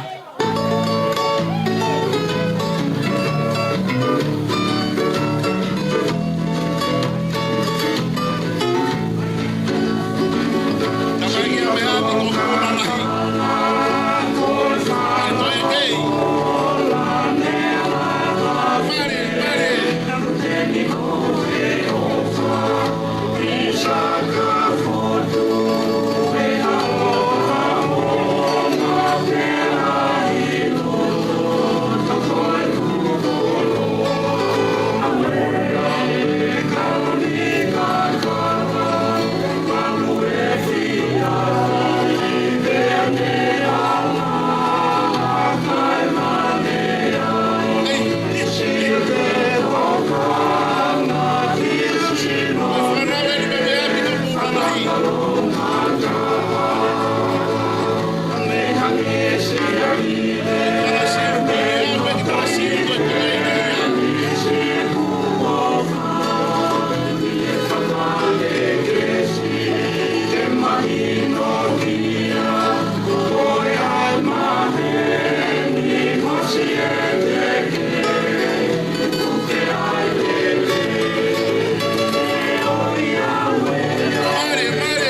malo apito. Le naise, malo si manatu kitonga.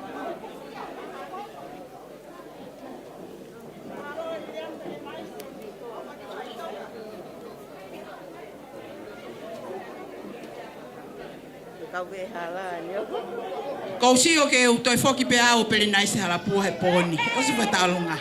Mahalo.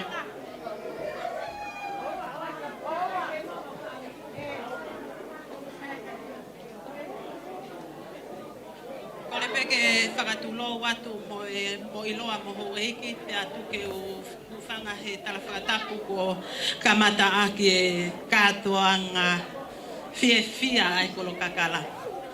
Koe whakahoha o kwhai, koe manatu ofa ki he api ko Efeso. Ko tui pe, kolo kakala ko toa pe i loto whareni, kei gaha taha sola ki Efeso. Ko koe pe ko ha sola i tataka motonga, tau teke ki ilo e koa Efeso. Pau ku pehe ai manatu ofa ki he api ko Efeso, mohono ngahi akau kakala ko nau kuri atu. Ka koe whakautua o whaisi i pēlere ai kai haa kai whai.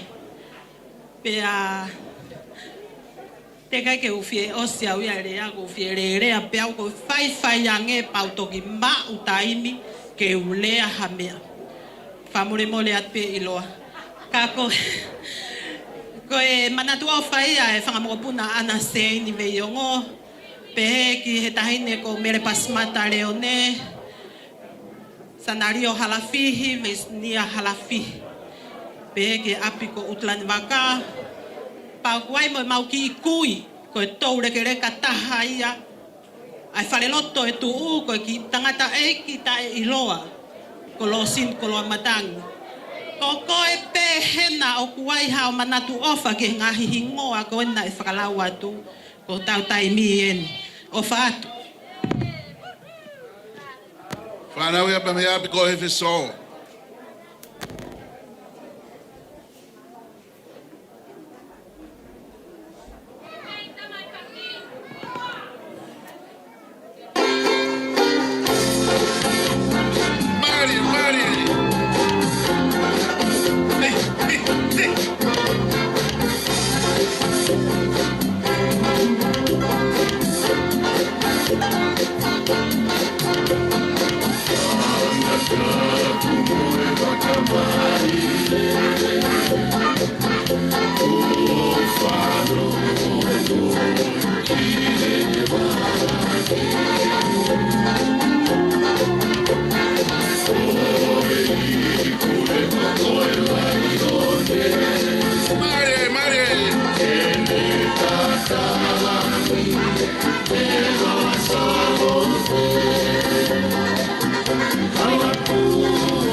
You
Malo e talunga.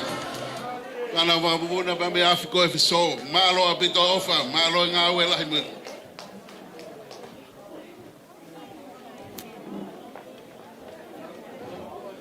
Ilo a whakamore i pe au.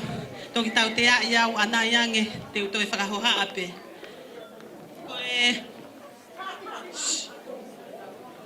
Koe ki taulunga mawhana koe ni, koe taulunga pia whinimutua whahoha a, pe ko hoa o whaanga whakaoslea la tuni upulu. Ko maki uhiki, ko mori la tuni upulu, whamore ko talangata ki he tamai ke apolosi. Nai whakahoko mai ke ai pe foi taulunga e ta. Pe au whakakaukau pe ki hoku loto talo e tupu, i he whaloto e tuu. Paku mahe mai he whonuani, koe kei piua whare lotu to e tuu pe maua. Pea oku mahiki whanua pe mei tonga whae he o kumi mohui, oku hoko atu pe mea koe na yanga mahe ni ai nai ilo aki i whaloto e tuu. Koe ngahi lakanga mo ngahi ngāue ko ia, oku iai pe whai anga lotu, oku masi whakapaea mai o whakapaea ai he whonuani. Nau whakahoka te ku ki taulunga pa tala mai he sekretari. Pe koe api o hai ko taulunga mei ai. Pau talange, o ku ihe ni tonu pe tamai, si lockdown ni na polosi, o ku ai pe e ane mo family. Pe a koe api ko e feso, koe tupuanga e fine motuani, ko la vai ai ansein meo. Tuku ai ki fine motua ke whakailonga i atua ki ho mauhingoa, whare loto e tu uhe i kai ngalo. Neongo e o mai o he whonuani. Lewa malanga ka tata watu.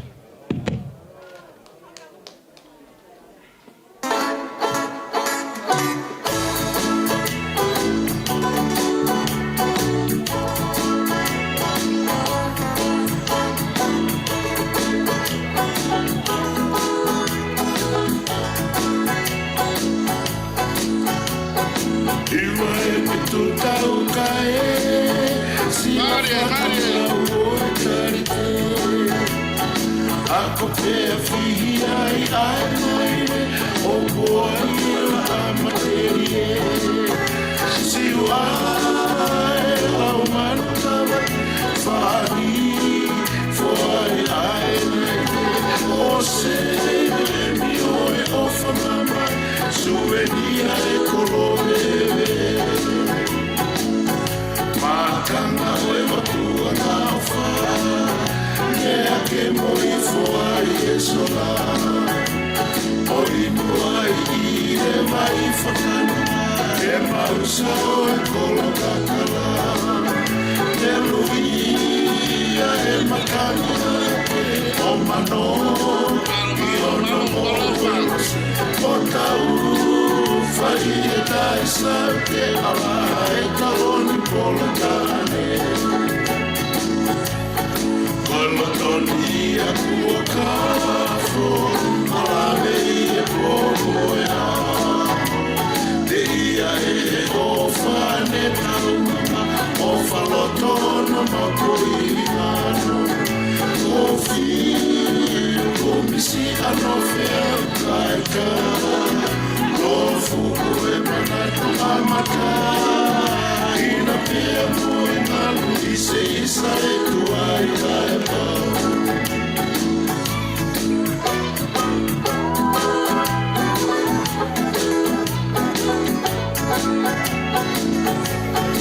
Iwa e piku tau kae, sila whakamau o e kaite. Ako mea whihi ai ai mai, o poai e la amaterie. Siwa e lau manu kawa, whani, foi ai mai te kose. Ni oe ofa mama, suvenia e kolomeme. Maro ofa, maro e fietokoni. Brava de ki karu whanono koe ni. Lava mai a tawaika. O mai re tokoni ki talunga a sea pe koe tuawhare koe panga e wafe. Peunga e talunga a sea me panga e fituafe tolunge au manima. Malo e ofa.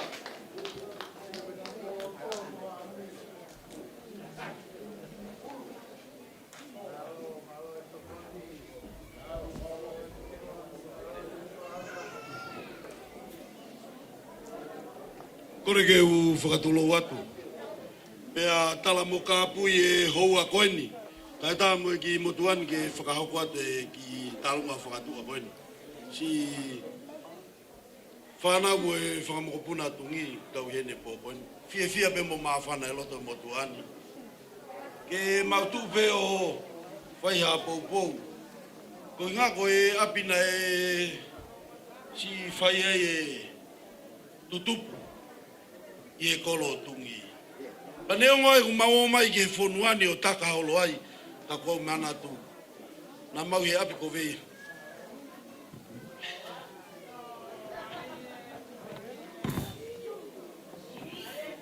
Mau whai e mea kotoa pe, o whakaingi ki peo tau e ki. Ki moko puna koe ni, koe tahine whasi moe afi e nia. Ka koe ne iheni he po ni koe maafana pe. Uinga pe koe aho koe ni, mono whununganga. Koe ki tahine koe ni, si se piuta i whangatapu, mi he api ko haamea. Koe api whaka ko haamea. Koe api ia e motuana le whakafofonga atu ki tau tolu o pehe koe umosi. Koe api koe ki motoka me umosi, whakamakapuna ki mau tolu o mele pusaki. Ai iloa koe fuhei lala i tataka. Pa koe uhinga e iheni ki tahine ko se piuta, mi he api ko haamea, ke whai haki whakameite. Te ki teki e ki tahine ku whanonga mai moia e pōni koe taha mano no afi.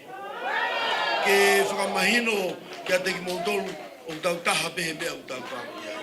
Hoi ai, kei te utoi whakalo oloa, kore atu, taha mai e whasea mamani, o ngā ke whaia ke tā alunga koe ni. E mau e wheitu ko tau peka koe whasi. Whakawhonua, o tau whonua, o kore atu, tai mai, koe whasi tā alunga e taino kona. Malo.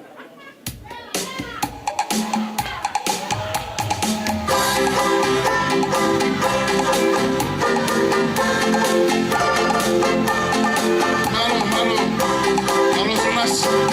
Ala Yapi. Vela. Mana vamos por a familia.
malo. Si whanau mapapura me api ko hamea, malo api te tokoni, malo e manat ke api. O malo atu ka sonas, ke tali, popo mai ke tau ngawe.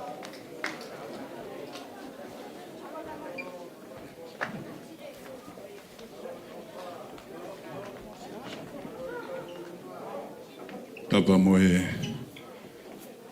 a fia lau maari maano ni o tolo tonga. Tapa moe kere ko fetu pongpongi. Paka ukore ke u whamalu atu e tapu whakatapu kakato o kamata aki e whianga e whiafkoin. Kai toku mua papa moe motuani ke whakakato ate ki whatongia koen. Koe taolunga koe ni, koe taolunga ia ai wahenga purela a pia katak famore pe ku lave atu wai pe ka inga we siriana hen mo mea mai ai pe ke tau fafufunga e vai fonua o si poaki mai ai tandai fa ka pure vai fonua ka mai se to talahi o ia ko fatongia o lotonga e epa ai mea fa aiki ai vai fonua ka koa o pene una whekau mai ke urere mai ke whakakato e whatongia koe ni. Ko ia ai ko e tūnga ia masi i loa vailala. Ko hi ko te whakaua uange i fo i tōnaki e mou sekretari pe koe uhinga ia o ko fotuai e po koe ni. Pango pe koe tahine tālunga e ko tangi ia. Kana e tonu ken toi hoko atu e mau tālunga. Ko ia ai DJ, kau tā mea? Mogi tā i maki whi whasko e tonu a hoku wa e. Ko e kou kore atu ke kau e siriana ko tau pe i whareni. He kai ke tuku e tālunga ka oa ko whia maari e ke pare ku mou tuku e te. Ko ia ai i loa vailala, ko e mau rere mai pe. Ke liu matu ke whakakato e whatongia ko ia ko e whare lotu ko ne toi tuku o ku ilo pe so nasi ko ki klasi aho o kui ko e toi tuku e whakawheta po ko ni tā ko e whare lotu tataka motonga ko e toi tuku ko ia i kau tā mea tuku mai pe haki foi whasi ma tuku re rei mai pe malo.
Si pure la e fie toko ni fai ma u fa malo ka ia hare feunga ke o te fa malo fa wa ke fai ka pure me ka fa ka se tuata malo e fie toko ni ka mo e umo mata ki tau la me fa ta fa tonia o e whare lotu to e tu.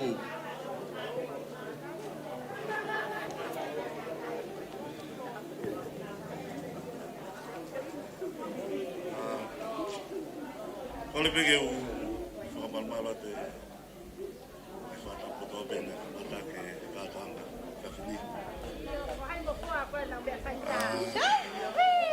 Ai tū pega mawhana, ai ngā tara mutoma. Au lele mai mo kongo tau kete ua e, lom pege tau mawhana. Kolo kakala ki ai. Kolo kakala. Kou nau ke hau pio a mau ki lea whakapatu. Kongo foa hango me a koe. Aku wak mai ki mo ke ni o sio ke mawhana, wak mawhana i bemba. Koi ai kai te ospen plea, o whawhia tu kongo tau kete mua, ke tau ki ngai whare. Loni katoa, neas leka katoa, mo katafi. Ke tau ki ngai whare a rero ko kolo in tau ngai whare. Koe ki talunga kani whakunga pe whakamapuna. Neasi mo ane katoa. Atu peke kawe. Katoa ngā. Kai ngalo e kupuanga nengo e. Au whate fua e whanau puli. Kai ngalo e kupuanga. Koe ape. Whainga mea rea pe ta'i mai whasiru. Pawe taha. Malo pito. O whate te mono. Malo pito. Malo ki he toko koe ni. Fie tokoni. Pui manat ofa. Kene has. Ma family. Moe fie umu mataha mai. Ai whatongia koe ni. Malo pito. Tā mai whasi.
Si lau mai pa mai ofa malo e manatu ki api pa mai lango mako mai ki he whatongia ki he wharerotu toi tū ko e talunga hoko mai ko e talunga ia Apolosi lea la dunipuru pa mo latu whanumanu pa mo he masi teu fulau la dunipuru.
Malo.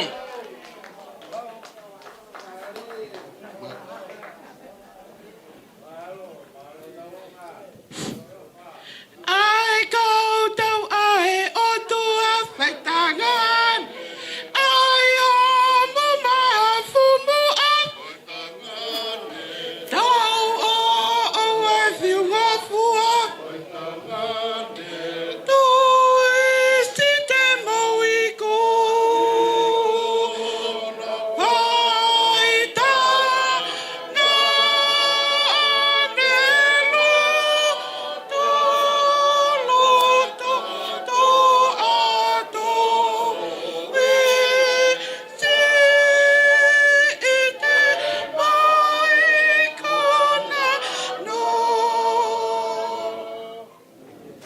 Ne vai tolu. Vestano. En hou van bij doang maman. En vaak van de alle of bij de handen van de boer. Kau ik dat bij de big tijd het ja. Yo en au. Kan maar een boeit daar. Dat daar ben je maar van. Ik kijk of ik gaat uit ki ta longa. Een familie kon niet. Ook maar heen. Van mijn hart. En daar had ik 5 kou. Ik kou maar los en doe Jan. Ben je nog aan? Ik luister aan de voetbal. Maar hij had daar heeft van nou. Hij mee te plus. Kon nou tot dat. Je gaat wel. Wel hinga je. Maar lele mij even afkomen die. Kau inga mata mai e whangato hoa. Whangato whawhine me hope. Tau iko ākoin. Koe marat me rea ki e tangata ik whaiwhikau. Nane hu ka mata inga o whalotu. E tahi wa tolu hiwa. Pere mālolo. Hoko e whaiwhikau mālolo. E tahi wa walwhitu. Koe ne pot ngai whao si lapa. Pako hinga ako wahi e whaiwhikoe ni. Ko hi pot ngai fa se ta iki. Ke tau ia no ma wa yo. Ta kai fa lai ki ta ta ka ko en. Pe ha ma he ni ki fa marat. E me tau e ni mo fulu. Ai fa la ho la ta ta ko. Ke ta e hala ke papa. Ho hi ko family. Me fa mo pona. Hage koe ko mo lawe ei. O kia e tamai o eki koe ni. Nane tu ki tongoni. Ke ngau e hesi esi. O kai mo tō taha i e whakamoa puna. Kua pole tāke e mo ui. E mola mola mo i vai ki tangata i koe ni. Pea mau i he ni me me tau e ni mango fulu. A e ngau i e lotu. Pea me tō tau e kananga koe ni. O i he ni a e ni whanau. E mau kau ngā kau whata. E whamanatu. E whamiri koe ni. Ke ngau e ICSE. Ko ia mau fefia i e whaf koe ni. Mau lea whataha po mai sāme. Whaftai ke sowa mau lau mali. Whapau te aha whatongi a utoe. Bring them on. Ke whamiri koe ni. E na ianga pe whamiri. I e fua ka venga i e lotu. Pera aku manat meri ai ke tamai o e koe. Ake kai a suu ia ke tui ona topa e. Kane a be o lue ke lotu. Ke whama ino kone a veko spiri. Koe whamanatu, ke ngau e maong onga e o matua koe ni, e hua me tau e ni mau fulu. Nā aonga atu, ki a pou turiki, e tempare ka horo siasi. Ke malangai ai kosperi a eiki, he ilo na mo ia ngai lau maali e, i e kolo kakala, whaftai eiki. Peko whake o mau whai i e whiaf koe ni. O whata tau ke ngau e anata eiki. Pei kai peke e lawa e ke mau hanga totongi. E mau kai merie i a koe ni. I e lotu tamai o ikon ka mahalu ka nanga. A no mu waifi. Koe whamanat anata eiki, me ki whamiri koe ni. O wheunga ia. Mo ni mamano tolu afi.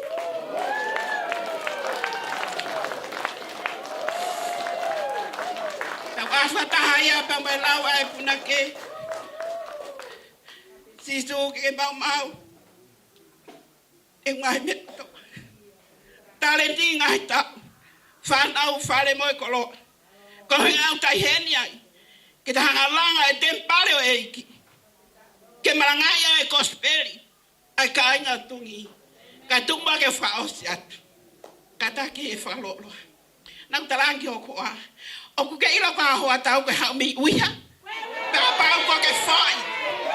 O ke aia mātanga i uiha ko tanua popo. Whaki ki uiha tanua i holoto foi. He koe huri e nia. Oi kautoa. Koe huri e nia o ongo mahanga.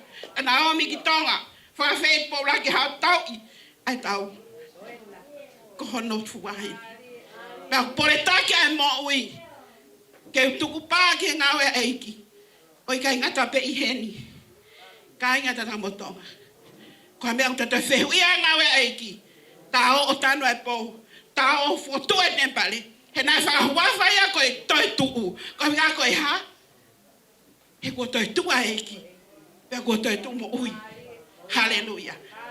Whakatai. Malo. Ka manate ka uiha una ukei whakangongo pe ke kolo kakala. Te ke nau kaka ki olunga una ke nau peilalo.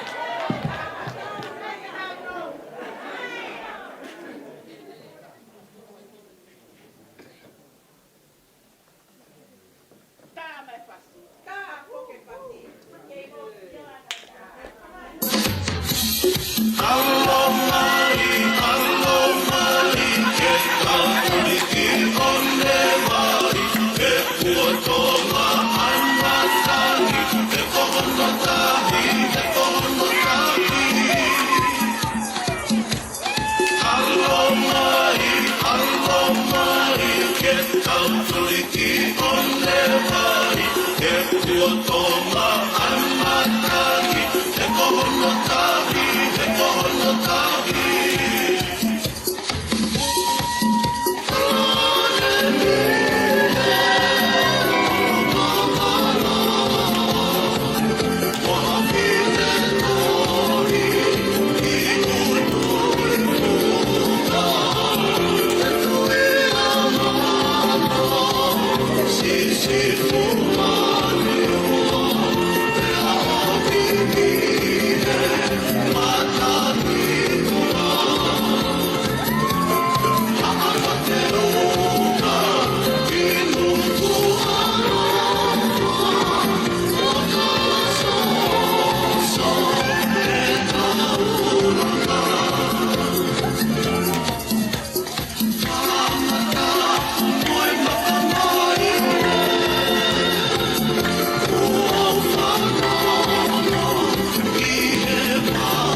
Ka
bau kai gato e tālunga tau.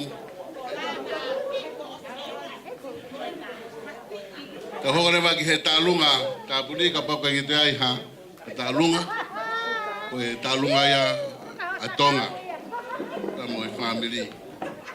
A tonga moa, ka mo e family, kuna heni ke whakakato e whatongia a honi, pea ko e tālunga tāpuni ia. Ko e whanau mau puna o te uta mafi.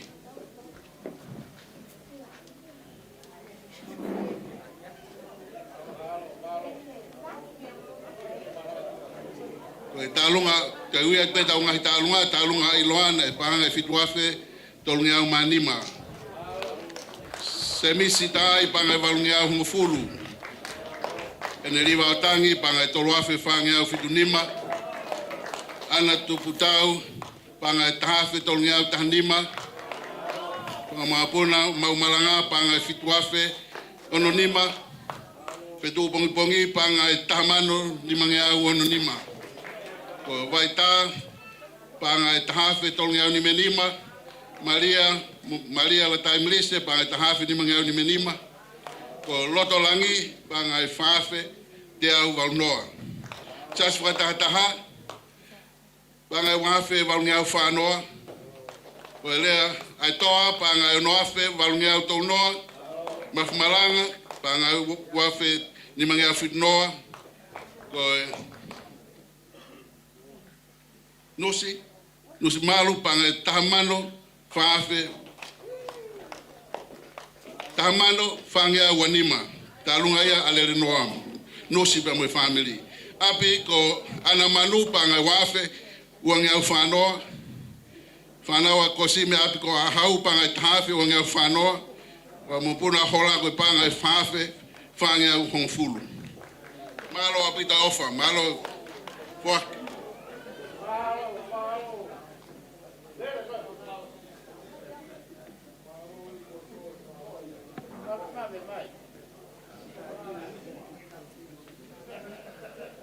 Fasi moe afi, atungi, koe panga e tahafe te au nimenima.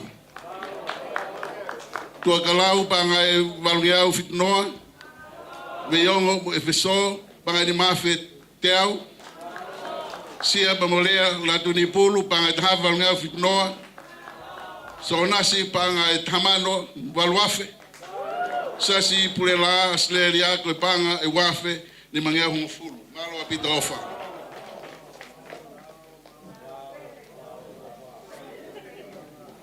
Ka whetai e iki, kai ngatuki.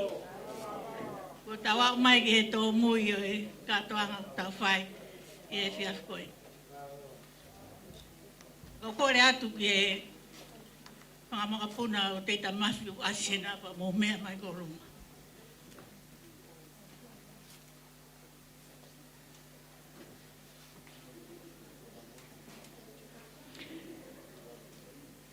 Ko e se a e ia nai mea ane nai, tala e ia ko ni hau minu alofa. O si ange ko kai ka tae hau me tatang moto. Ko e mau hau mau tol minu ko alofa. Ko manatu ke e ma fae pe pa mo e sea. Ko e ma rei ki fae malko. Ko e pe ko anau ni mahino i mea ko le. Maulele atu ki fuamotu, he tamatui ka tupo wha, whai ki whatongia, he osi koe ne me whai ke whae. Pako e whire motu ana e mau. Pako wawau atu pe, e ange whire motua. E tungi, ko mautol pe ni maulava mai. Mantui whaku osi matua ai ai pura siova. Pe ako pe ai fotunga e whiafi koe. Mo hanga ke kau tataka motonga. Koe ka tataka motonga ia e. Koe ku whae, koe lahi taha ia e whanau a te rita mawhi. Pea koe moko puna tolu e no te rita mawhi. Oku amana ke ne tā puna te tau kātoanga. Pea koe whanau pēna e whine motu a, pea na e ai mo e poha e tama tangata mei tāwini na si ri mai pe e ne ofa o to koni mai. Ka koe ko mau tolu pēnu mau lava mai. Koe teki o e whine motu a tau olungan. Koe paanga pe e waluafi. Wha a me lo toke a. Ka mo hanga mai ki he. Hanga koe lau. Tata e tama pe papala. Ko manatu. Na e hola mai a tonga, mei tonga he fitu taha. He tau loto. Pe alata pe ki ko nala ka son malu i whanua. Tana ia na hingoa. Na au ia sione ko son tevol. Pe au ia tonga tevol. Pe mama wata sion. Kako kei.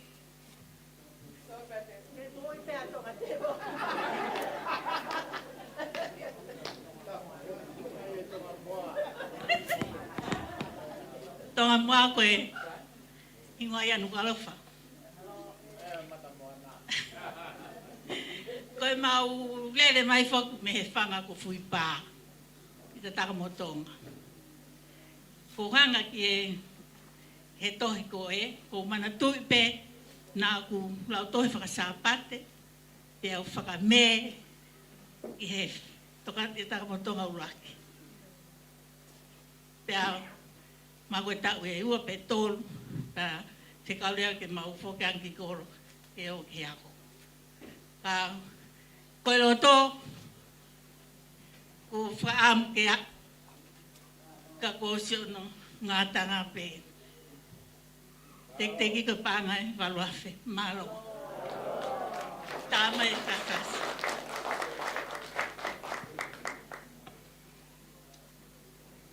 Marie, te teu, fu, ai! Ai, ai,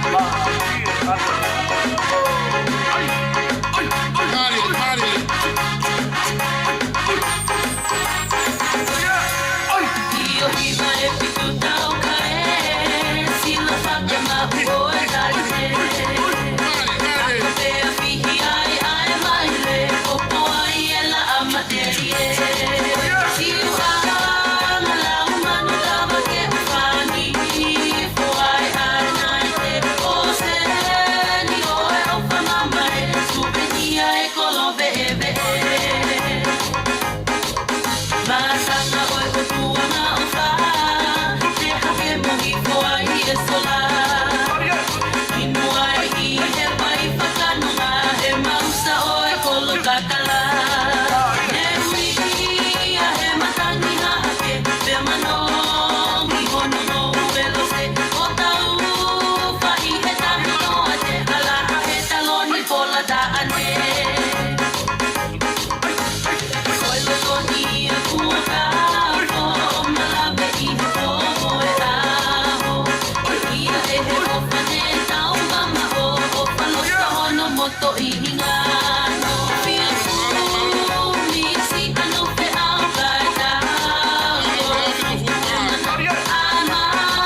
Mahalo bito ka tongamoa, ka my family, ka mo puna o te ta mafi pa me ap ko fu pa I he togoni pa moe langolango ki fatongia I flafkoe.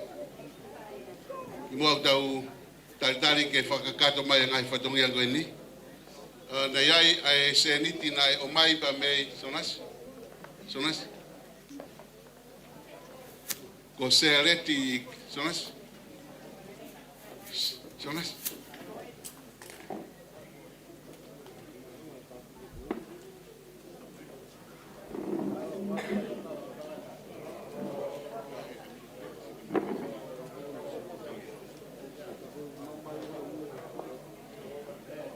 Ko e talunga na mai pa mei tawini ko I tamsi ko tione se areti na ne sen mai bene ki me alfa ko fie tokoni ko panga I tahafe.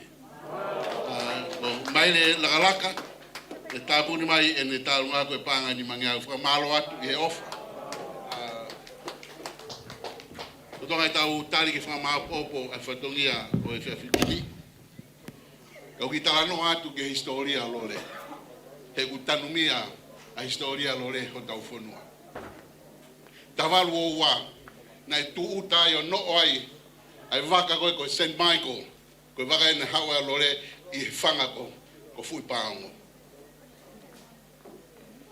Hopo mai a lore, lotonga koe au koe papalangi I tatara motonga, ko hingoa papalangi ko ni ko Singleton.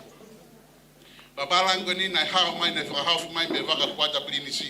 Na whakapongi kato e kau waka ko ni na tōtaka. Kau e tōtaka ko ni hao mai.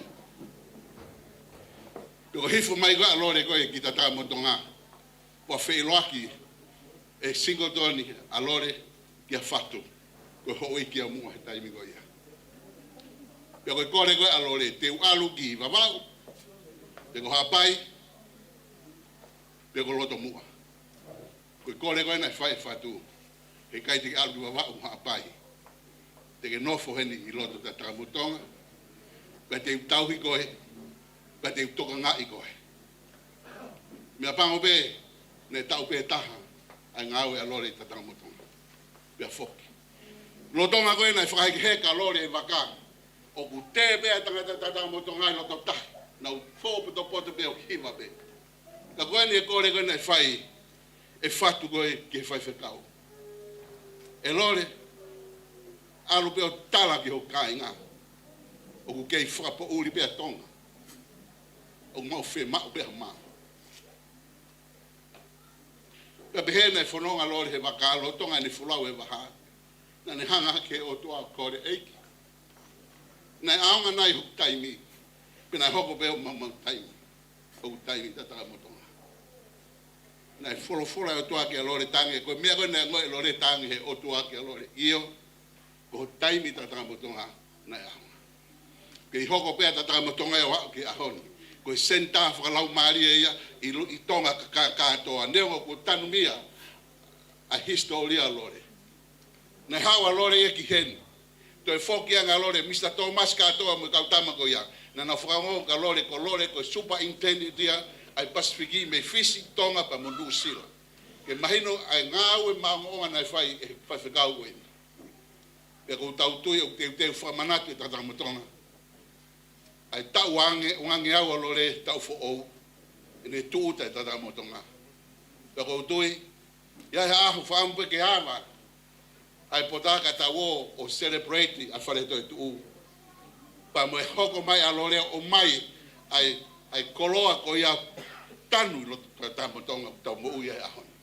Ko apsiasi koe na nofo ia lore ko apsiasia ne ngau ia kau foi kau. Ne ui apsiasi koe ko kok veno. Ko kok veno apsiasi koe na nufua hingoa ko memory e tangata ko ia ko Thomas Cook, Thomas Cook. Ko tangata iloa ia Britania hingau fo missionary. Pe ko tui tatamotonga ko hau tau toi momoko. Tau tu o langa I CSC. Pena e tu uta I mua ai Iraqi Methodist. Ko no whekau koe pa mei Britania, ko e tala loto Rason Wesere, ko e tau ngawe kau Kristiane, ko whakamui lau mari. Ko mau ko e tau ngawe ia, ko hau tau whawai vai, whai tau ngā. Ko whamaro atu he hoa koe ni, ke sea. I loa wailala. Behe ke he sekretari pa mo komiti ka ato ka ka taramutonga. Ua te whamalo he ni ka palestini mo ka whewhikau ngai seasi. Ua te whamalo he ni ka ngai kalapu. Palestini ngai kalapu mo ngai kau sekretari. Ua te whamalo he ni ke kāinga pa mo yanga maheni mo mea mai hoa koe ni ke tau umo mai taha whatongia koe. Talo no tala mai ki whatongia koe ni mo tanga sona sonas ke ki ulawa moha. E ku whanongo ke leo mai ai tangi mai kāinga mi tonga. E ahu tala mai au koa mohe kai tuko o mau taimi. Kana aku una loto behu loto. Eki o mai beha kakai ke mau fua whatongia koe. Pako mau tolu e kakai. Teu eki ke mau mai ke tau fua e whatongia. Peko tau tui ulawa e whatongia ne o mai ke tau fua. Koe o whalahi atu. Ke te ngutolu, malo mua. Ai vai mai. Ngai manawa. Ai mi mou ia ho whaani. Ka au ngai foi pili. Ki lai kapa. Ke whare loto e tu. Ka inga, ko au ko puke he kauti. Ko ilo ko mafoko e ni whekore ku marike te hanga fota kuai. Ka heka ki ni whi fota kuai ta me fulaha o ta alunga noa ia. Ka ko hai koa, ki ta alunga ku whiwhia. Ko hago tau whiwhia ai, ka umore mamahi ia. Ka tu kalu peke apu kai mawhana e pongko. O kai o whalahi atu ke whaifkau, o i wahenga, ki ta tamotonga. Whalahi atu ke se tuata, ka mo i sia koto. E hato no e fua whatongia, fua whafunga e pēa sea komiti, ka mo i kāinga loto mi ta tamotonga, ka mo i kāinga Australia. Ko mau ngata ngā pē, mau fua e whatongia. Ka iaha mau tō no, mau fua mau mole pē, tuku me whaka uatu he eiki. Nei whakarere pē pa me Brisbane, live mai e nau programa, tuku hai nau se ni te mau e tuku tānaka mai katoa ki tonga. Pea, nau whiri whukau ki hoko koe tau i paanga, pea ko talanga nau tōru. Kai ke mō whiri ha taha koe kai tene kai e paanga. Pea ko whawhitai ki hei ki hoa koe ni, whangatua whawhine, whangatoko ua, koe o whalahi atu. Kono mo ni ko tangata i whawhikau au. O uongo ke te au he taimlahi. E ku sio ki ngai whamili, unau whangata ia ko hi ko ngai mea hoko e ngai aha. Ko tuina e toko naki pehe o tuaha. Ai ahoni, tau tolu ki tau whakakato e whatongia koe. Koe aku whafufunga e pe ofalahi at ka te motor, ke i whai pe lau e ngahi whatongia koe ni. Ka ko loto lahi pe, ke wha loto lahi ki tau tolu. Ke ilo ke aho koe tau tui ai. Koe iwi o tuai, koe iwi o mafu. Ka ko tui pe awi ki ai. Mau whataha pe ma ki komiti pe mau tala noa. O iefi afi tahana kungo i pe au maa whanapa tangi komiti. Komiti, slawa e tala nasi. Muo o lotu mai. Pena mau mātuku fia pe ma whangi whine mātua koe. Ka koe wha fia, koe wha fia. E koe konga lahi ka kai koe niu kai ki umaheni mona tolu. E talo e alo aku tangata ki he ngā ue. E o tō whok me peki ta tamutonga ko fulahi. Kana aku nofo he loto whare, apsiasi, ne nofo ai alore. E tala mai he whatongi ana aku ngopi. Ke utu. E koe kere koe na aku mo ui ai. Kau whaftai ke eiki. I he hoa koe ni pa moe. Kolo kalama. Ne o tau fia. Kau tau ilo kawe e ki hoa koe. Ko malo lahi aka te mutolu kutua be, malo e ofa, pea whatawangi ke iki, ke ne hanga o whakafonu humu ngahi ai anga mea.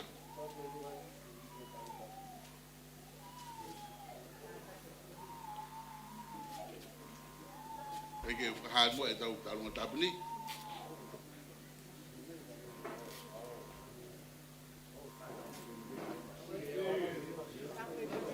E tawa e ki fwoi fas, e ka mo kata ke te whakata fas ko tau hoko e tawa.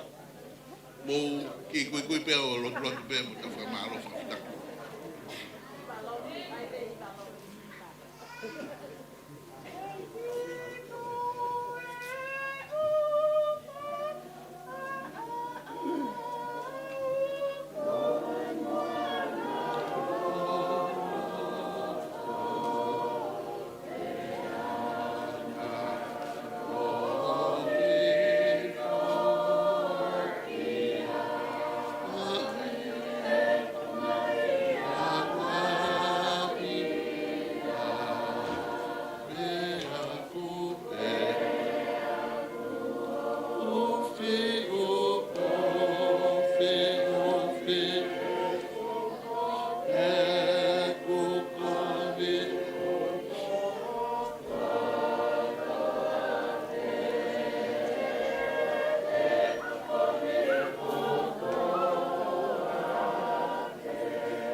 pege whamanatu atu koe ngai tālungan pege whakahatu.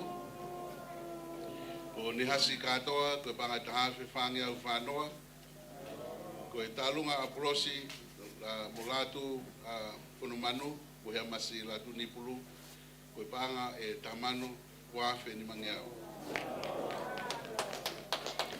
Koe tālunga tāpuni whanau a popuna te tamafi.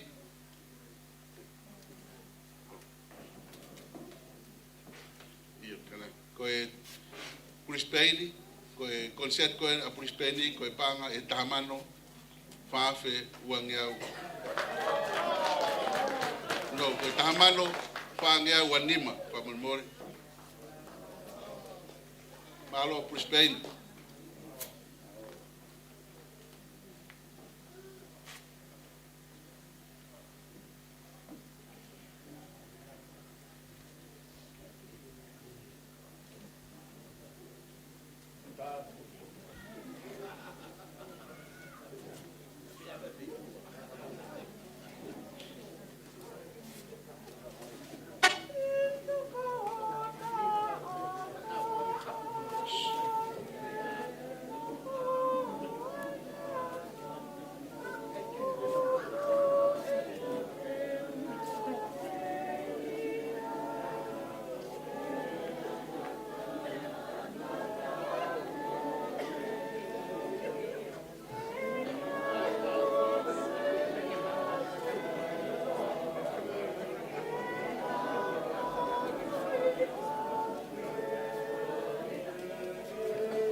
Jerusalema ikayalami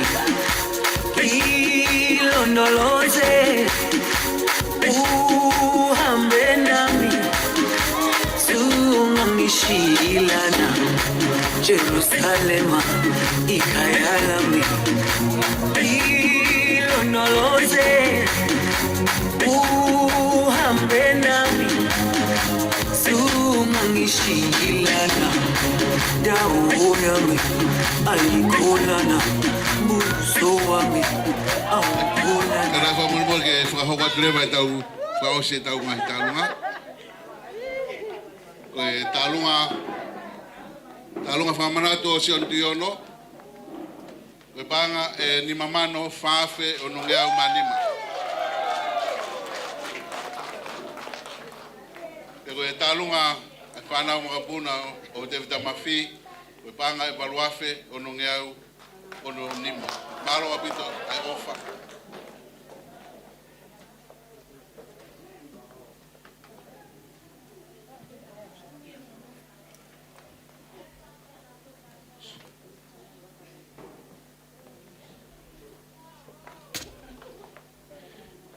Kore he whenga Maria koe ni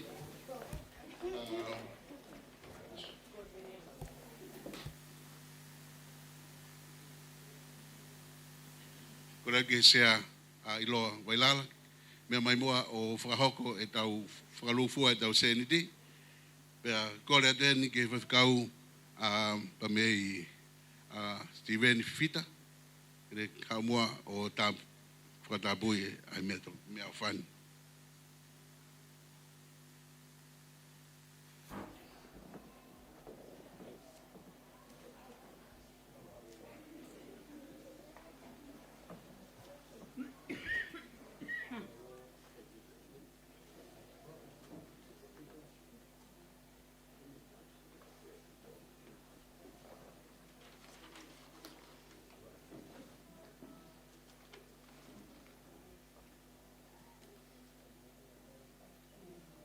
Malo atu.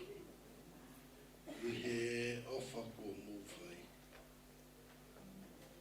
Kiki o hala vei pete o fefe. Na eke ange aki consenti ke fine eke a mautolu me toke lau mama. Pero e fia consenti. Na pere fine eke. Oh, Si te mano, fai a tua te afe.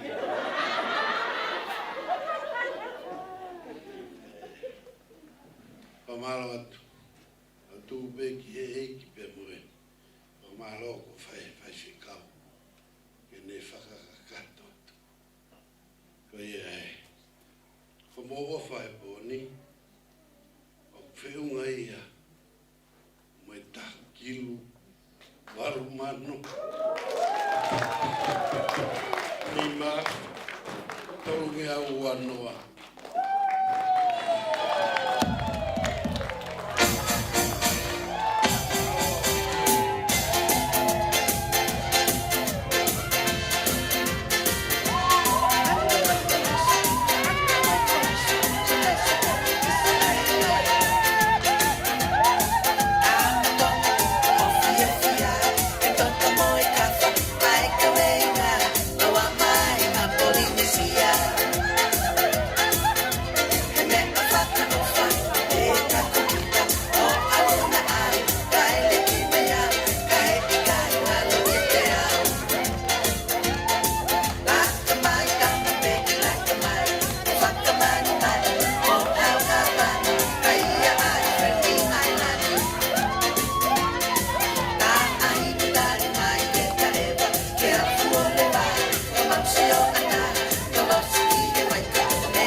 Toka na ai, toka na te ria, ma koina ma.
Malo, ko fa mo mo ka tau whakakato ngā aue ku o mai he MC o e whiawhini. Ko kore ake mo tolu to pe ka o whaiwhikau ki wharen. Mo kātaka mai mua ke tau whai ngai mamawha koenu. Tono tāpu kina ai ofa ku whai he kakai ko hiko ngāwe a hiki. Ko whikau, mo kātaka mai mua ki olunga.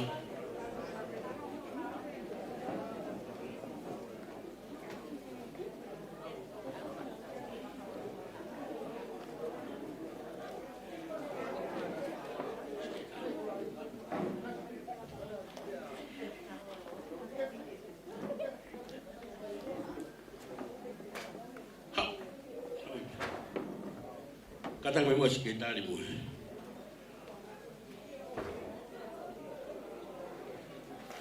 Moi katoa o e ofo ku whake poni ki tau tāpikina. Ange koe tūtuni ko whai MC.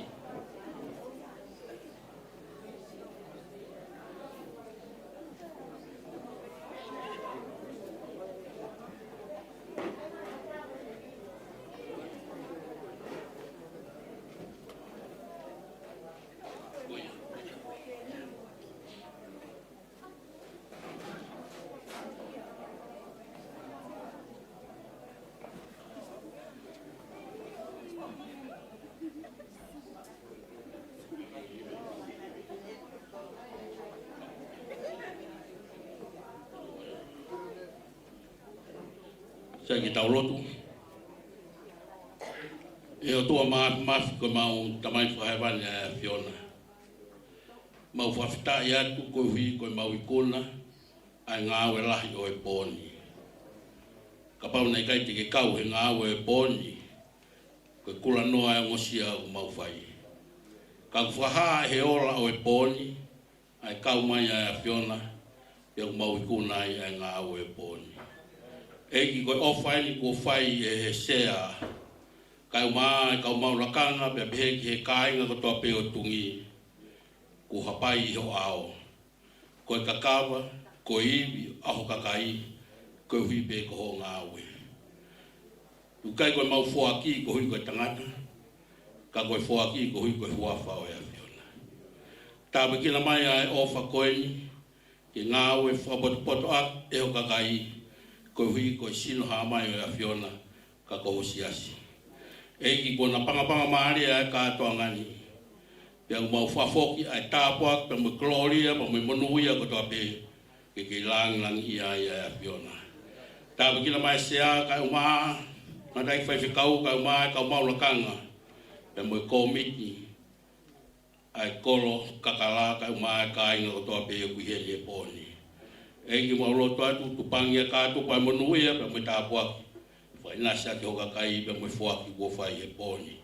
Ta bikila o fan fata mo tol ka mas ke tali ku le hapai o fan. Ye wafu sisu klais ko alo ka ko mau fa mo ui. Amen. Alo.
Thank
you.